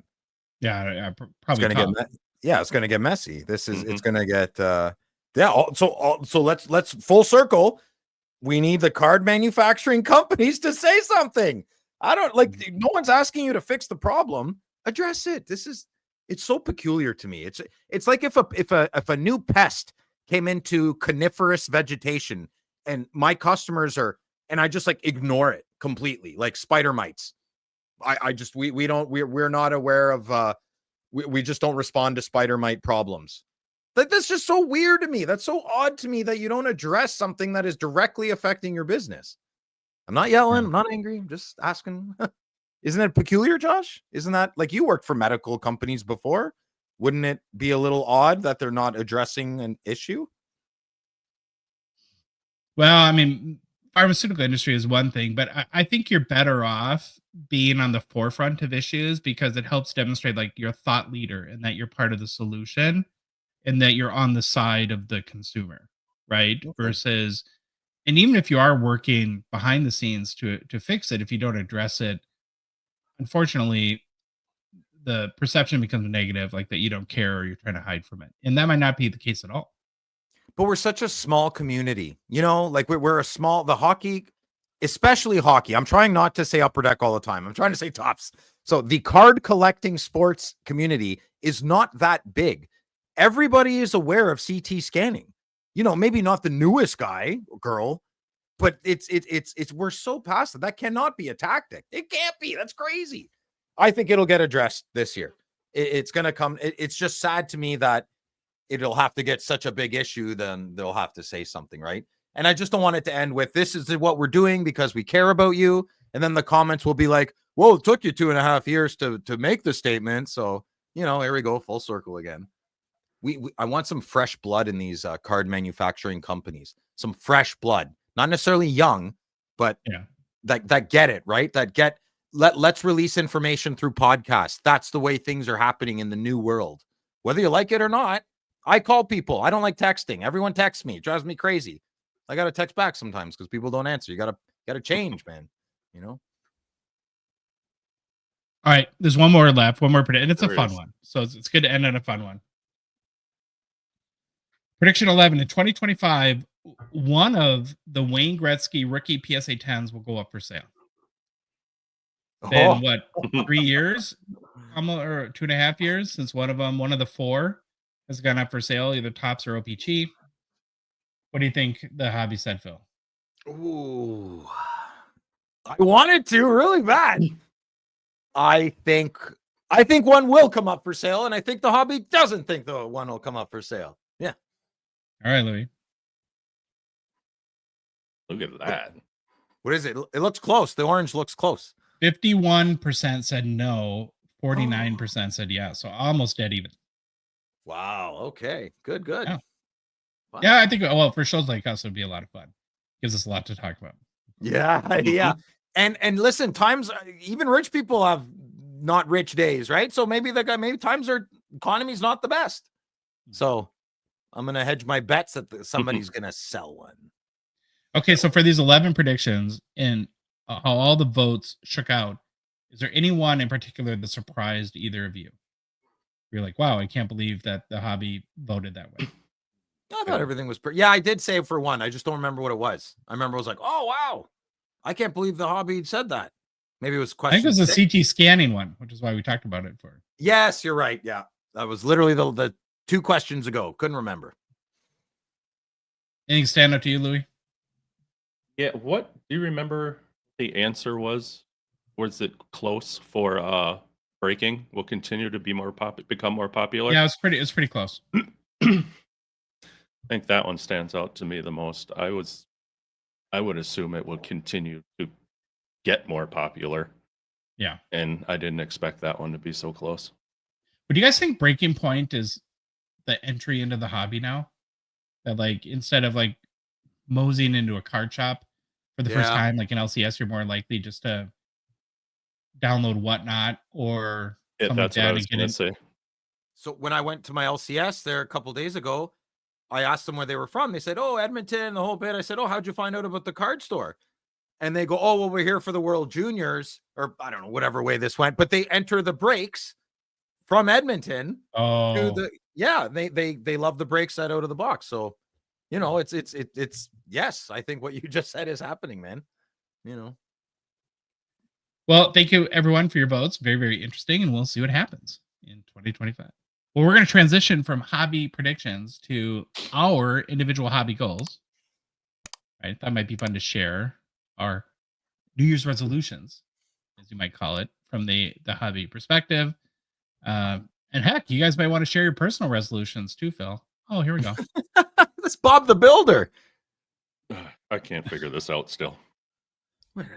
Oh, Phil, when I'm doing AI face swap, Louis, I have to find photos of people with beards. Oh, Jebediah Baba Louie. Jebediah Louie. Jebediah Louie. And weird stormtrooper Josh. It's actually a hockey costume. It's what AI thinks of as hockey. It looks like something from like Strange Brew, doesn't it? Kind of like a modern retelling of Strange Brew. A little bit of a hoser-ish going on there, yeah. And then when it comes to Phil, we just put any baby of you, because babies and mustaches look the best. So I love it. okay. Or Louis looks like a So- bad Gandalf. Oh, Gandalf the beige. We're gonna share our hobby goals for the year.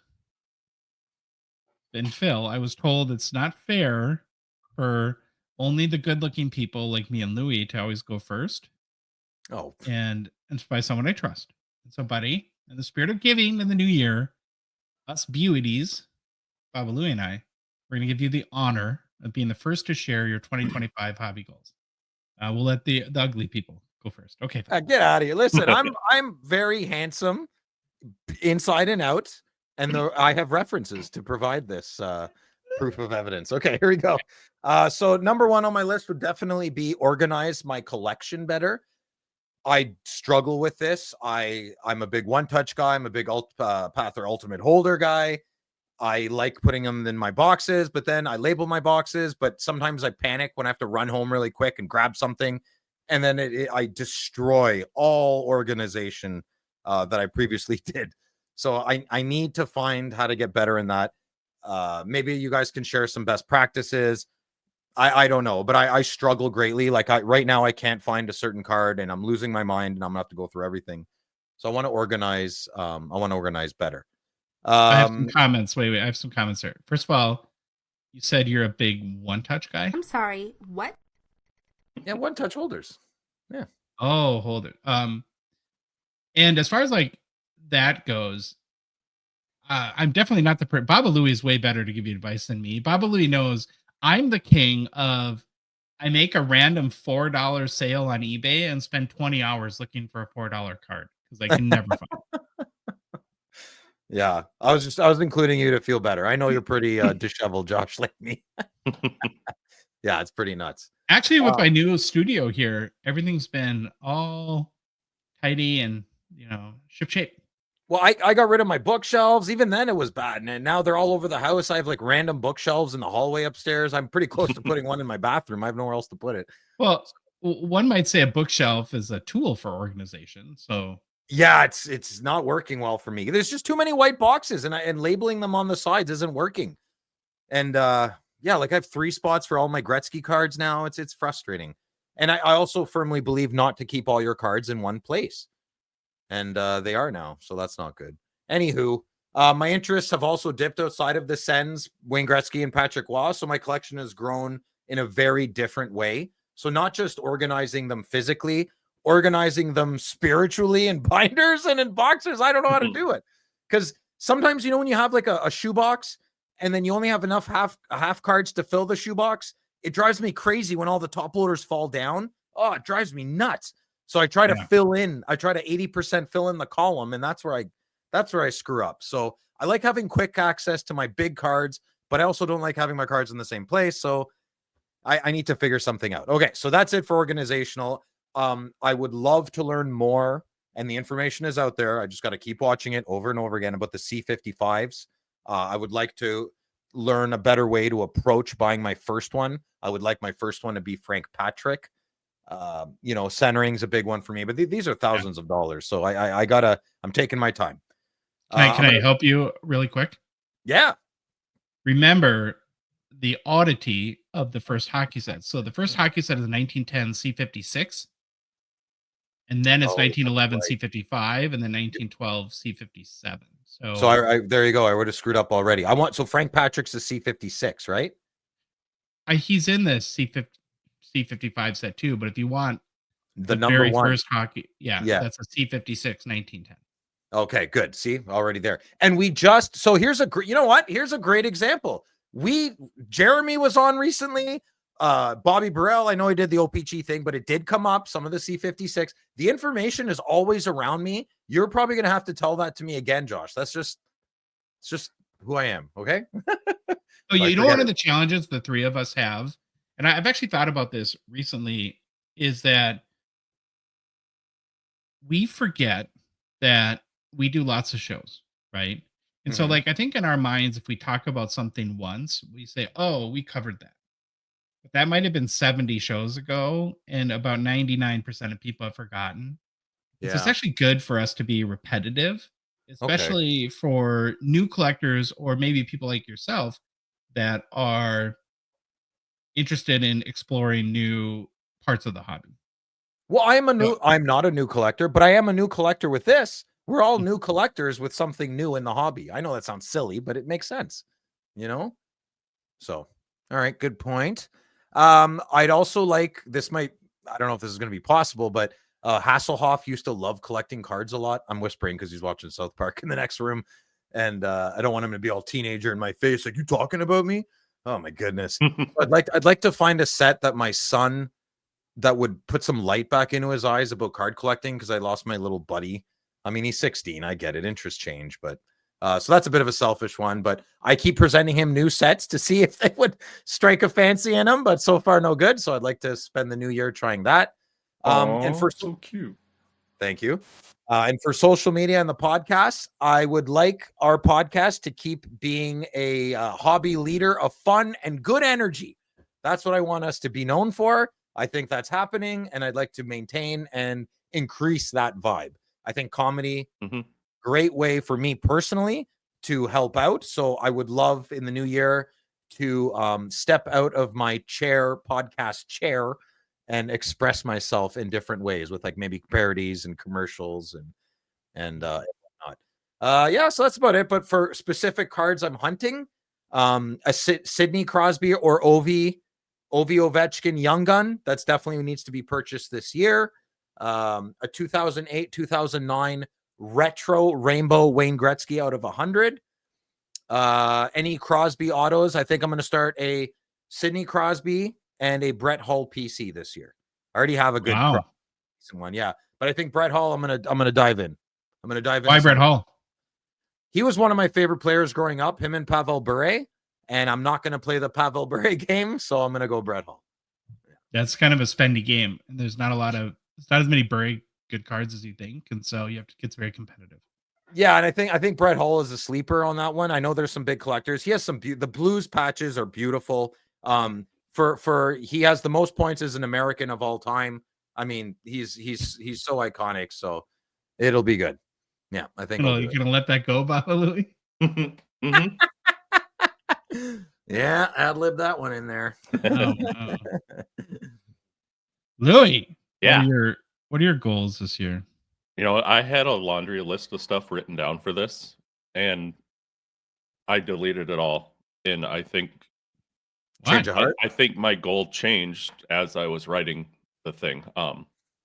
So the first thing for me is I just want to keep expanding my knowledge in this realm, you know, in this hobby, learning more and doing better to get information out there to people. Doing this podcast, you know, this is fun. I absolutely love doing this. I have already kind of revamped my collection, and so as I was making a list of things, you know, I want to do this, I want to get this, and on it went.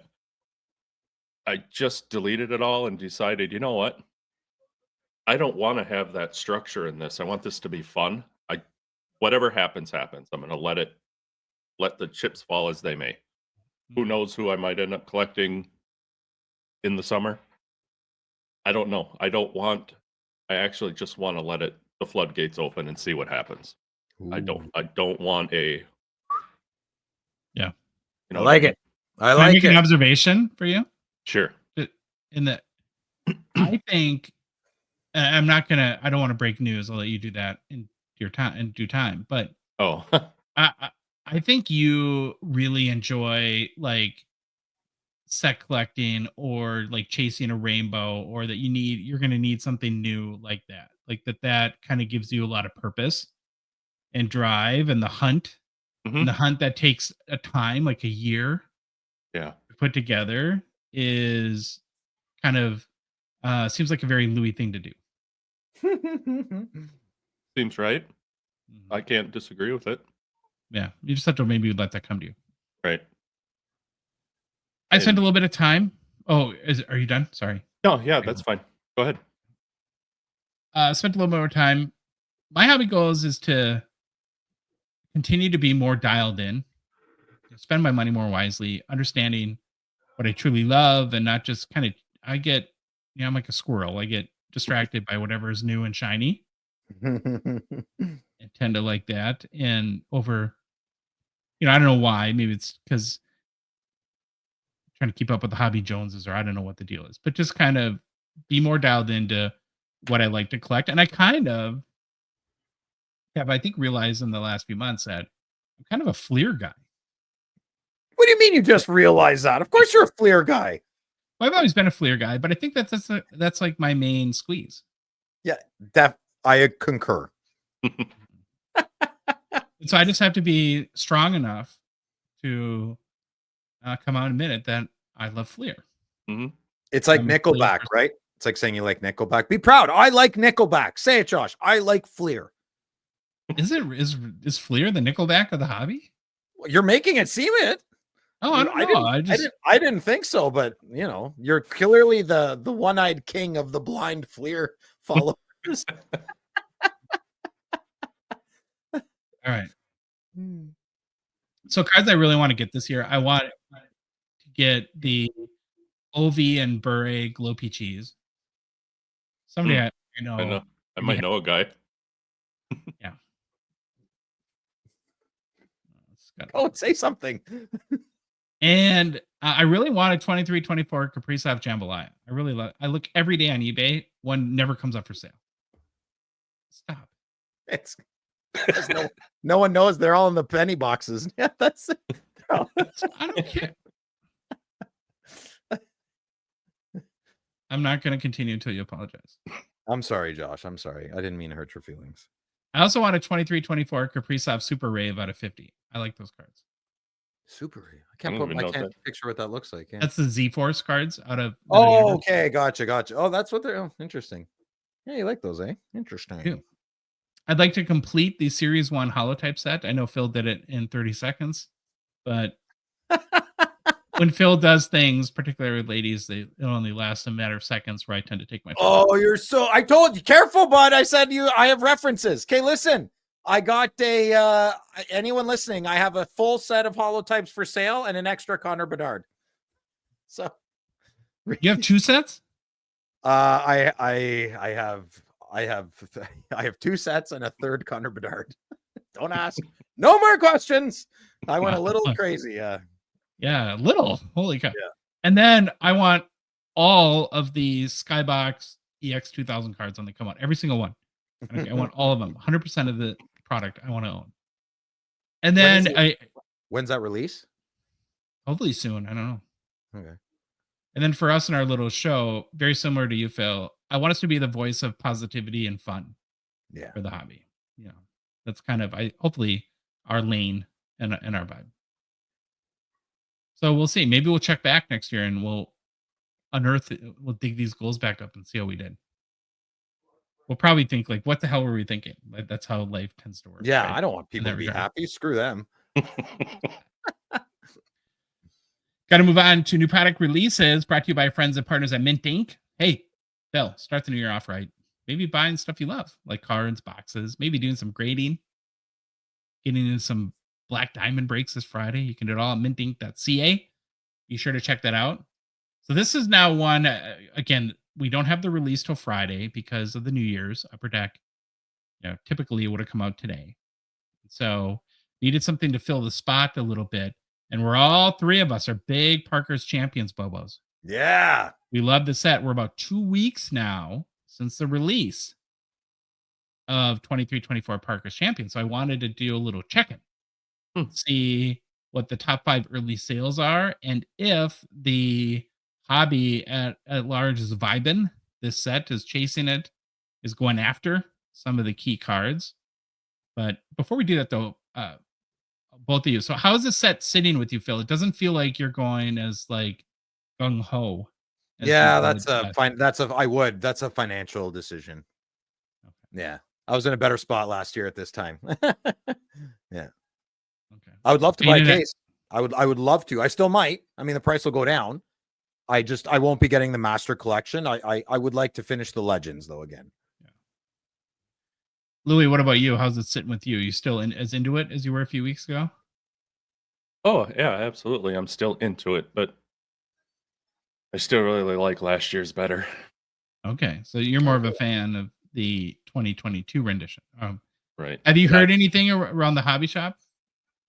No, I haven't been asking about it much. No, I feel like I've dropped the ball a little bit on this year. But hey, listen, I'm all over. I love the set. I love the cards.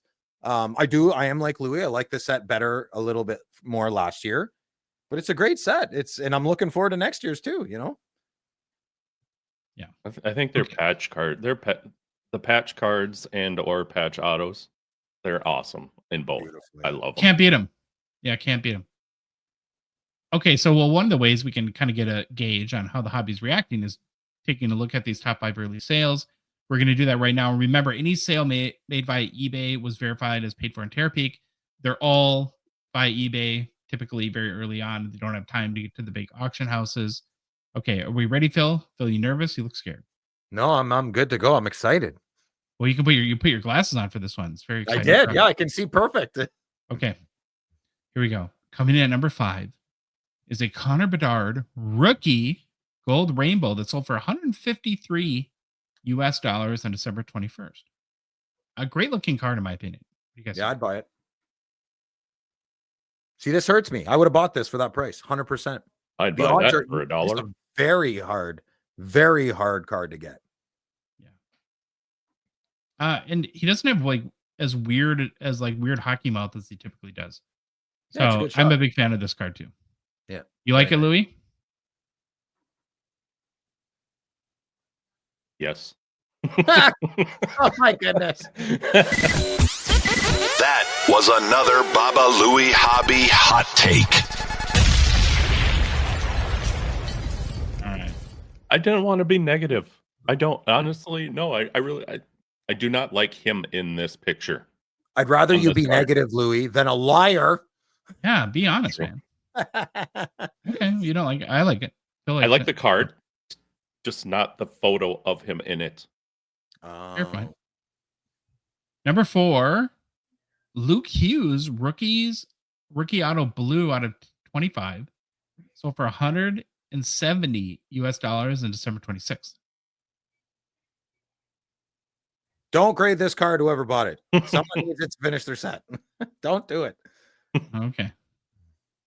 Number 3 is kind of a cool one. An Eric Lindros patch auto out of 10. Sold for $173 on December 28th. I think, Louis, to your point, here's where you get, of course, I'm not sure what that's a patch of. Tape, it looks like, eh? Who knows, man? That's Really great. does. That's a great card. $170 though.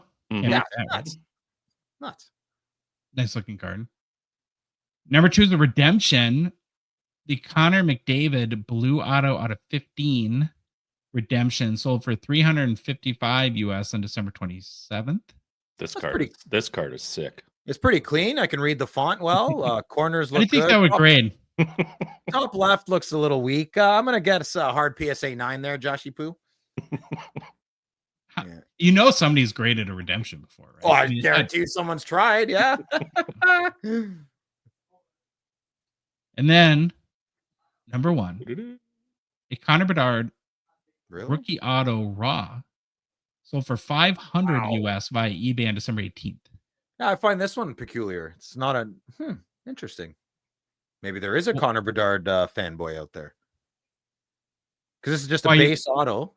It's just a base auto. You don't really need it to finish unless someone's trying to finish all the rookie autos. Maybe that's what it is. Pretty cheap Bedard rookie auto, though, at this point, I would say. Yeah, they're probably going to try and grade it, right?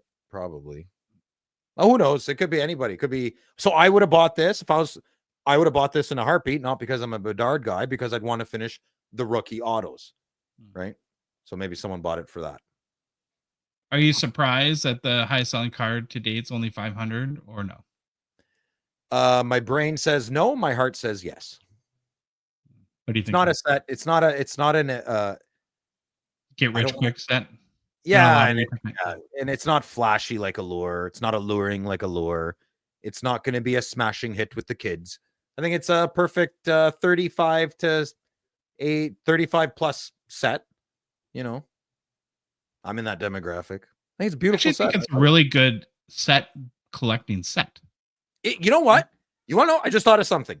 This is a great set for an adult who wants to get back into the hobby to start collecting. It's awesome. You're not gonna like. I wouldn't gravitate towards Allure. It's not my personality. I'm more of in Canada. We have Marks, a company called Marks, and it's a clothing store. A lot of browns, beiges, nothing too flashy, but good quality stuff. That's where I like to shop. That's my Parkhurst Champions. Quiet, solid, secure. It sounds like a truck commercial, you know. Like a rock. Yeah, you also have a furniture store called Brick. I'm not sure if that's the best name for a furniture store. The Brick. Yeah, not very comfortable bricks. I don't know if I'd want my couch to identify as a brick. People say, "Oh, you built your house full of bricks." That doesn't sound very comfortable. Come on, little critical thought. All right. Any closing thoughts, Louis, on Parkhurst Champions before we move on? Get them while they're hot. Get them on. All right, Fanatics Collect is a Gongshow partner sponsor. Thankful for their support. Remember, the January Fanatics Collect Premier Auction begins Thursday the 9th. Will run for 2 weeks until the 23rd. In the meantime, though, check out the Buy Now Marketplace. We can get amazing hockey cards 24/7, 365. About 2,500 cards currently to choose from. Many are noted or flagged with a great price banner, whereas the asking prices Fanatics is verified through a card ladder integration are in line with recent comps. That's pretty cool. Lastly, and not leastly, we have the Fanatics Collect Weekly Auction, which is now live and runs through Sunday night. Each of us have gone through the auction. We picked out our favorites, both vintage and modern, to highlight for you now. And we're going to start like we always do with our favorite vintage cards. So my pick was a 1972 Topps Bobby Orr PSA 10. 10. M mint. Wowza. Yeah. You don't see many PSA 10s for vintage legends. And so this one immediately caught my eye. Now, that being said, I was actually a little bit surprised because I did a quick cert or pop look up on this. And you want to take a guess how many PSA 10s there are of this card each year? Listen, do you remember the 72 Topps? I asked Bobby Burrell. I asked him, was there something about that year? There is no cards in Canada I have seen 5-1 more than the 72 Topps. They are everywhere. Every garage sale, every church rummage sale, these cards. So I'm going to guess it's a really high pop count. Oh, well, give me a number. PSA 10s only or pop count total? Yeah, PSA 10. PSA 10. Oh, 4? Baba Louie, what do you think? 6. I'm sure it's less. Maybe it's more. It's probably like 50. 67. Oh, yeah, almost 69. Out of 2,100 copies graded, right? So, still pretty tough, but yeah, I think 67 is like, wow, that's actually a lot more than I expected. Maybe that goes to your point, Phil. And I'm not the hugest fan of the 72 design, but I've always liked this card in particular. I think it's got a great photo of, you were critical of the Bedard image or photo on Parkhurst Champions, Louis. I think it's a great photo of Bobby. He looks young and vibrant in it. If you're an Orr player run collector or someone that competes on the PSA set registry, I think this would be one that you probably might interest you. One thing too that I do appreciate about the 72 design, well, like 71 too, is it's very fitting for the era. Don't you get like a Brady Bunch vibe from this card? Yeah, totally. Big time. Yeah. Is it just me? Do you guys like the 72 design or no? No, not a fan. I've seen it too much. I would like to see a 10 though. I've never seen a good copy of this set. Now, the all-time highest sale for 72 Topps Bobby Orr PSA 10, $1,350 US in December 2023. Last time a copy sold was back in April, this past April, for $930 US. You got a current bid, Baba Louie? $775 US pretty strong. dollars. Yeah. At this point. All right, Louis, who did you pick for What vintage? Can we define what vintage is? What year? Whatever you think it is. I make it convenient to my pick. So if it's a 90 card I like, I call it vintage or modern, depending.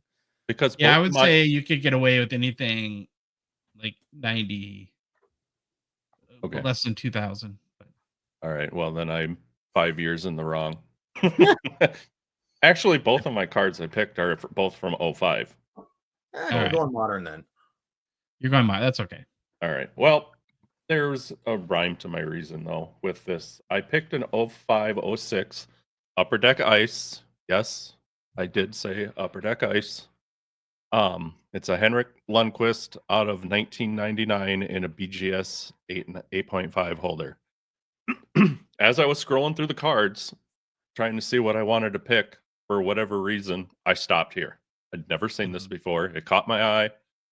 Something I like. It's not, a life-changing card by any means, but the way it looks, I had to dig into it a little bit because I'd never seen it.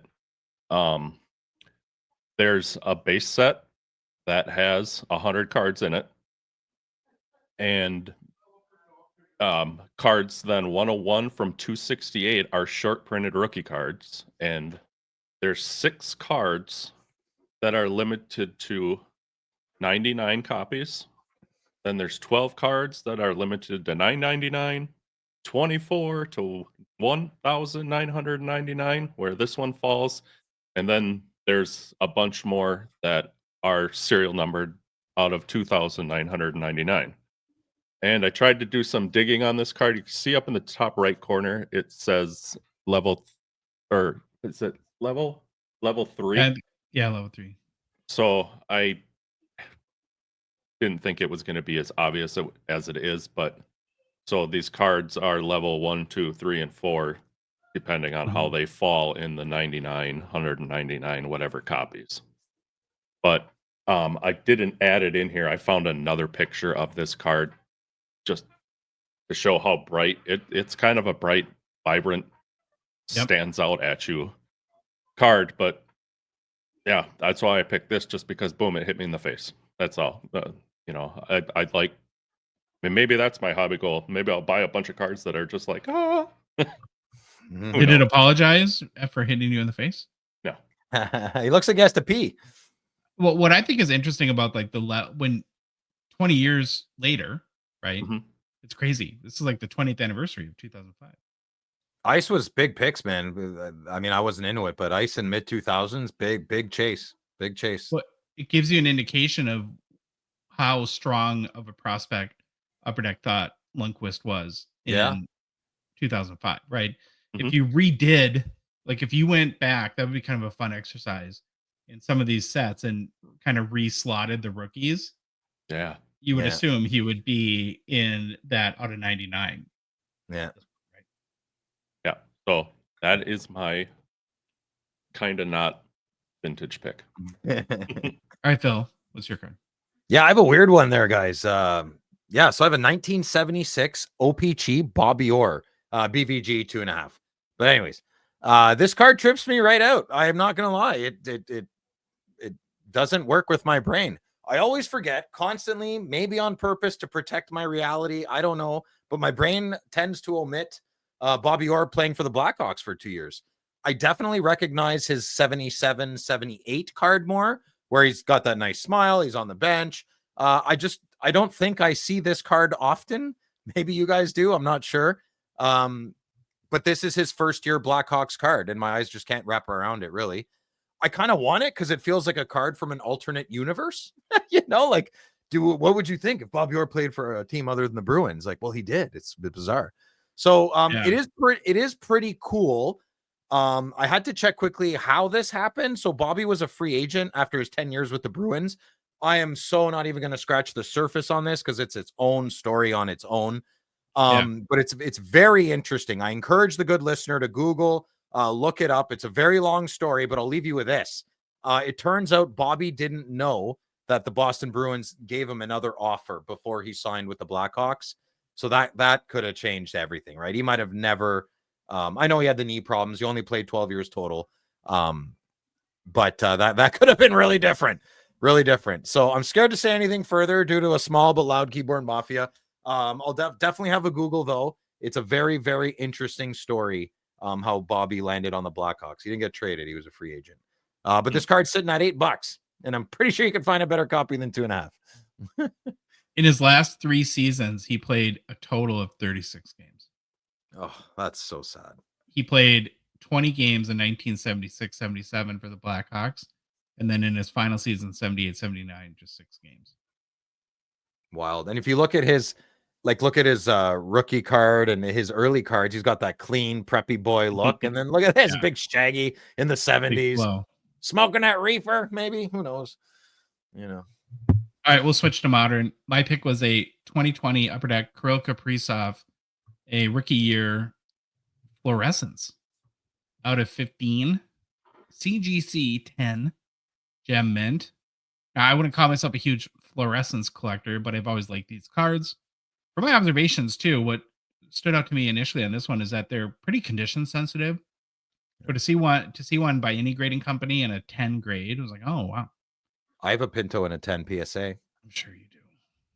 You always do. Fluorescence. Yeah.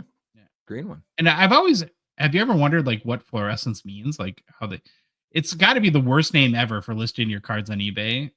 Who spells that right? Nobody. Don't say that. Billy's shedding a tear now. And so I looked it up, right? And sometimes definitions don't do much to clear things up either. So apparently, fluorescence is the visible or invisible radiation emitted by certain substances as a result of incident radiation of a shorter wavelength, such as X-rays or ultraviolet light. Louis, you're the physicist in our group. Why don't you explain in layman terms what that means? No. There you go. Phil, take notes. I love that card. That's cool. Yeah. There's a color match with the green. Very, very much like it too. So this card is found in 2021 Upper Deck Series 2. I think fluorescence is typically in Series 2.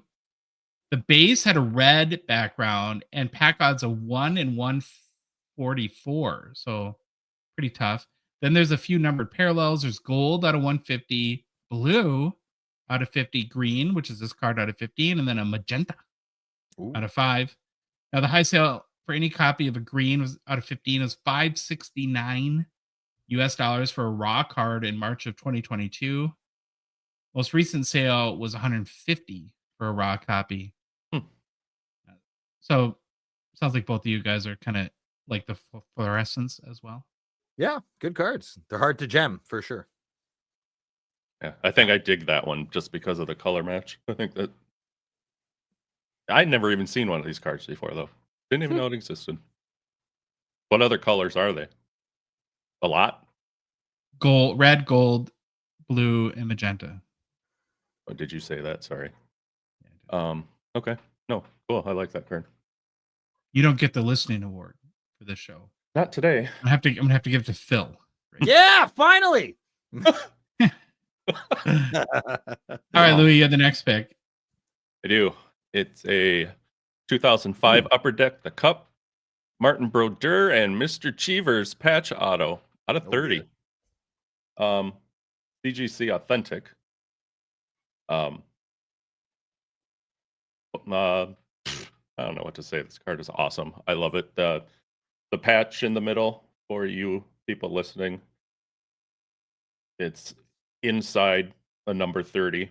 So I assume one jersey from each of the gentlemen. Who both had number 30, right? Yep. Both guys are number 30. I didn't know much about Cheevers, to be honest with you. I guess he's kind of known as always having these crazy killer masks, they say. Yep. He little on him. He finished 23rd in games played among goaltenders during the 70s, but was still 7th on the wins list with 149. And despite never being named to a year-end all-star team or a serious contender for the Vezina, he was affectionately known as Cheesy and was considered among the best at his position during much of his career. He also right now has an unbeaten 32-game win streak that he set in 1972. That's incredible. I went. Well, this is why I wasn't listening to you, because thank you for explaining. You're not listening to me. Thank you for the explanation. I was wondering. Because I don't know if it was just him. Well, okay, this one says he had 24 wins and 8 ties. But in another article, it says he actually split goaltending duties with Eddie Johnston, and both recorded 27. They each got 27 wins. See, I didn't know if it was 32 wins straight between the two of the guys, so that's why I wasn't listening to you. I wanted my facts to be straight. But You said Cheevers duties. supposedly they say he had a canny ability to repeatedly make key saves when the Bruins needed it, which led many to suggest he was among the best big game goaltenders to have ever played. Mhm. And yeah, I had no idea who he was. He was inducted to the Hall of Fame in '85. But I was 4. were you? Yeah. I was 6. Okay. And that's a long time ago. So I win. You win.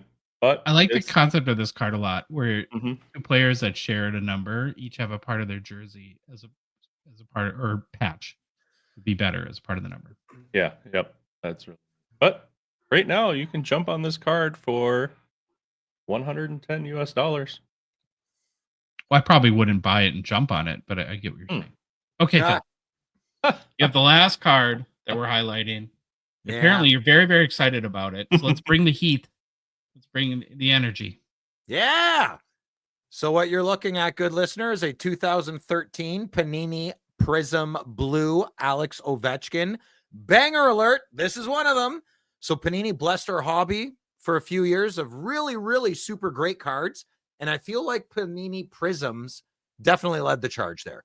So I don't own any, unfortunately, but a great friend of the show, our Panini Prism expert, Seth Allison, has shown me some in person, and holy crap, boys, they're excellently produced cards.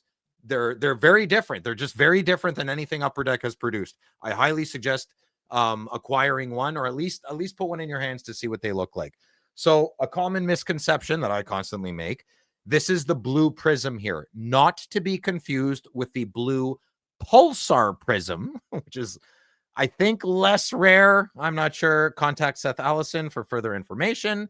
But there's a lot to do with Walmart blasters, retail boxes. Even in the expo, they did these cards were so good that they had expo specific cards that are extremely rare. People pay big bucks for. So a reason I like one of these cards, if you're watching, but if you're listening, I'll try to explain. Ovi on this card, it's got a blue border, and Ovi is in an action shot, kind of. He's just kind of skating into the play, looking intense. The designer clearly bled the hockey player's uniform out of the blue border, but also strategically decided to withhold parts of said hockey player within the border. It gives a very different feel and look to the card. It works. It just works really well. It almost makes the action pop out of the card. I love it. I mean, it's just very, very nice. And this is a PSA 9. The photography and design alone on this is fantastic. So it graded a PSA 9. The golds are probably the nicest cards. They're out of 10. Get your checkbook ready. Or people don't say that anymore. Get your What? Get your EMT Venmo ready or something. I don't know. Yeah. So there's also silver, platinum variation. The platinum variation is the Expo one. Those fetch for big bucks, just with the golds. And they're beautiful. Have a look. Take a look. But the blue ones here, regular prisms, go not too expensive. Maybe a PSA 10 would go for quite a bit, but this PSA 9 is probably not going to go for too much. And it's currently at $17. Get your checkbook ready to fax those bids into Fanatics Collect. What? Sorry? We're faxing them in. Fax Oh, your bids in. Yeah. Fax them in. All right. Bid on any of these 6 cards, or all of them, or any of the others in the current weekly auction, and do that at fanaticscollect.com. We're already at personal pickups. We are. Bill, we have to talk about, because you did an Instagram story about your pickup here. What the heck did you do? Oh, I did. I forgot I did that crap. Yeah, I bought a case of Fleer Ultra. What do you mean? What did I do? But yeah, so the guy had them for like $55 or something a box, and then we made a deal, and then he went back and forth. This was like 3 weeks back and forth. And then yeah, we met up yesterday, and I was like, they're all open. He's like, okay, $40. I'm like, no, I'm not doing it. So we agreed on a lot lower than that. And what I wanted to do, the method of my madness was to give these away on non-release times for Friday Nights with Phil on YouTube at 9 p.m. But yeah, I'm not going to do that now. So I'm just going to probably hit live on the podcast one day when I'm bored and just rip them all on camera. If that's cool with the captain. I don't know. I don't know what to do. Yeah, why not? Unannounced. So they're all opened, meaning that, like, well, what do you think he did with them? I don't know. My brain goes, I know what I would do with them if I was a bad guy. I know what I would do to be scammy with people. I would make $5 million in this hobby in 2 years. If you just let me go, if you took all morals and integrity out of me and just let me do my thing, you're all toast. All of you. Not all of you, but the easy. You know what's worth more than $5 million? Friendships that last a lifetime and integrity and morals and sleeping at night. There you go. Yeah, exactly. So have you opened any of these to see no. if they're G.I. Joe cards or anything like that? Oh, no. So all the boxes are open and it's all full boxes of Fleer Ultra. Open a pack right now. You want me to? Yeah. Why not? Okay. Here, I'll just grab a random right here. Put me on center. Oh, wrong guy. That's all right. This isn't going to be fun for the good listener. Why just turn off our cameras, Louis. Then we can comment. Well, just look here, yeah. So, Jose Theodore. Those are look at Chuck. Those are so cool. Those are awesome. Mm-hmm. Yeah, one of my favorite years. So what is this? So it's Kopitar year. And what is it? 0809. All right, one more pack. Malkin. I'm having fun. One more pack. I think this is. They have individual price tags on it. Yeah, select. How much was it then?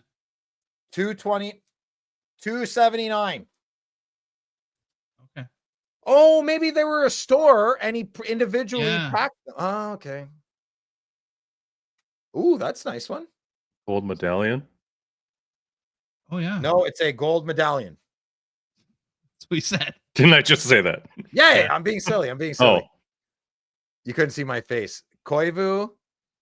Yeah, there we go. So maybe not bad, eh? These are fun. Yeah, good job, Bill. Okay. Yeah, okay. All right. Whew. So how many boxes did you get? I got a full case. I don't know how many boxes are in a case. Now you got a full case minus 2 packs. Yeah, apparently. Boom. Is that it? Yeah. Mm-hmm. Bubba Louie, you got anything to share? Nope. Okay. Stay tuned. I got 3 cards in the past week. The first one as a Fleer guy, very excited about. I've never had one of these before, but I know they're really nice, despite the crappy picture I'll show you. It's a 2012 Fleer Retro Joe Sakic Playmakers Theater out of 100 raw. These are very rainbow foily in hand. Have you seen one of these, Phil? No, I never have. Yeah, they're pretty awesome. Nice. Very intricate. And he's in the Nordiques uniform, which is what a jersey. All sorts of awesome. What a jersey. Yeah. ComC does no favors ever with their photos. Josh, I have an idea. When you order your cards, why don't when they get there, then that's your pickup of the week. Then we could see it without the OCOMC. No, maybe too much work. You do you, I do me. Okay. Then, because it's such a good deal, it's too good of a deal to pass up. I got 2022 Metal Universe, Andrei Vasilevsky hot numbers raw. I love these cards. Those are cool. Like somebody had this up for like $10 on ComC. That's a case hit too, isn't it? Yeah. Yeah, Aaron Lapper, big shout out to him. He had a great video recently. Yeah, shout out to him. You're ripping me, but a good ribbing. He's a big fan of these cards as well, the hot numbers on metal. They're the lenticular, right? So they like move as you rotate the card. Like the holotypes? No, those are holograms. These are lenticular. You know, like they're kind of like have like texture, they're ridges. They're like remember the old baseball, like the old baseball cards where like Tony Gwynn swinging the bat. Yeah, that's what. Okay. Sport Flicks? Lenticular. Similar. Yeah. Yeah, the type of card of Sport Flicks or these hot numbers, they're called lenticular cards. That's a nice word to say.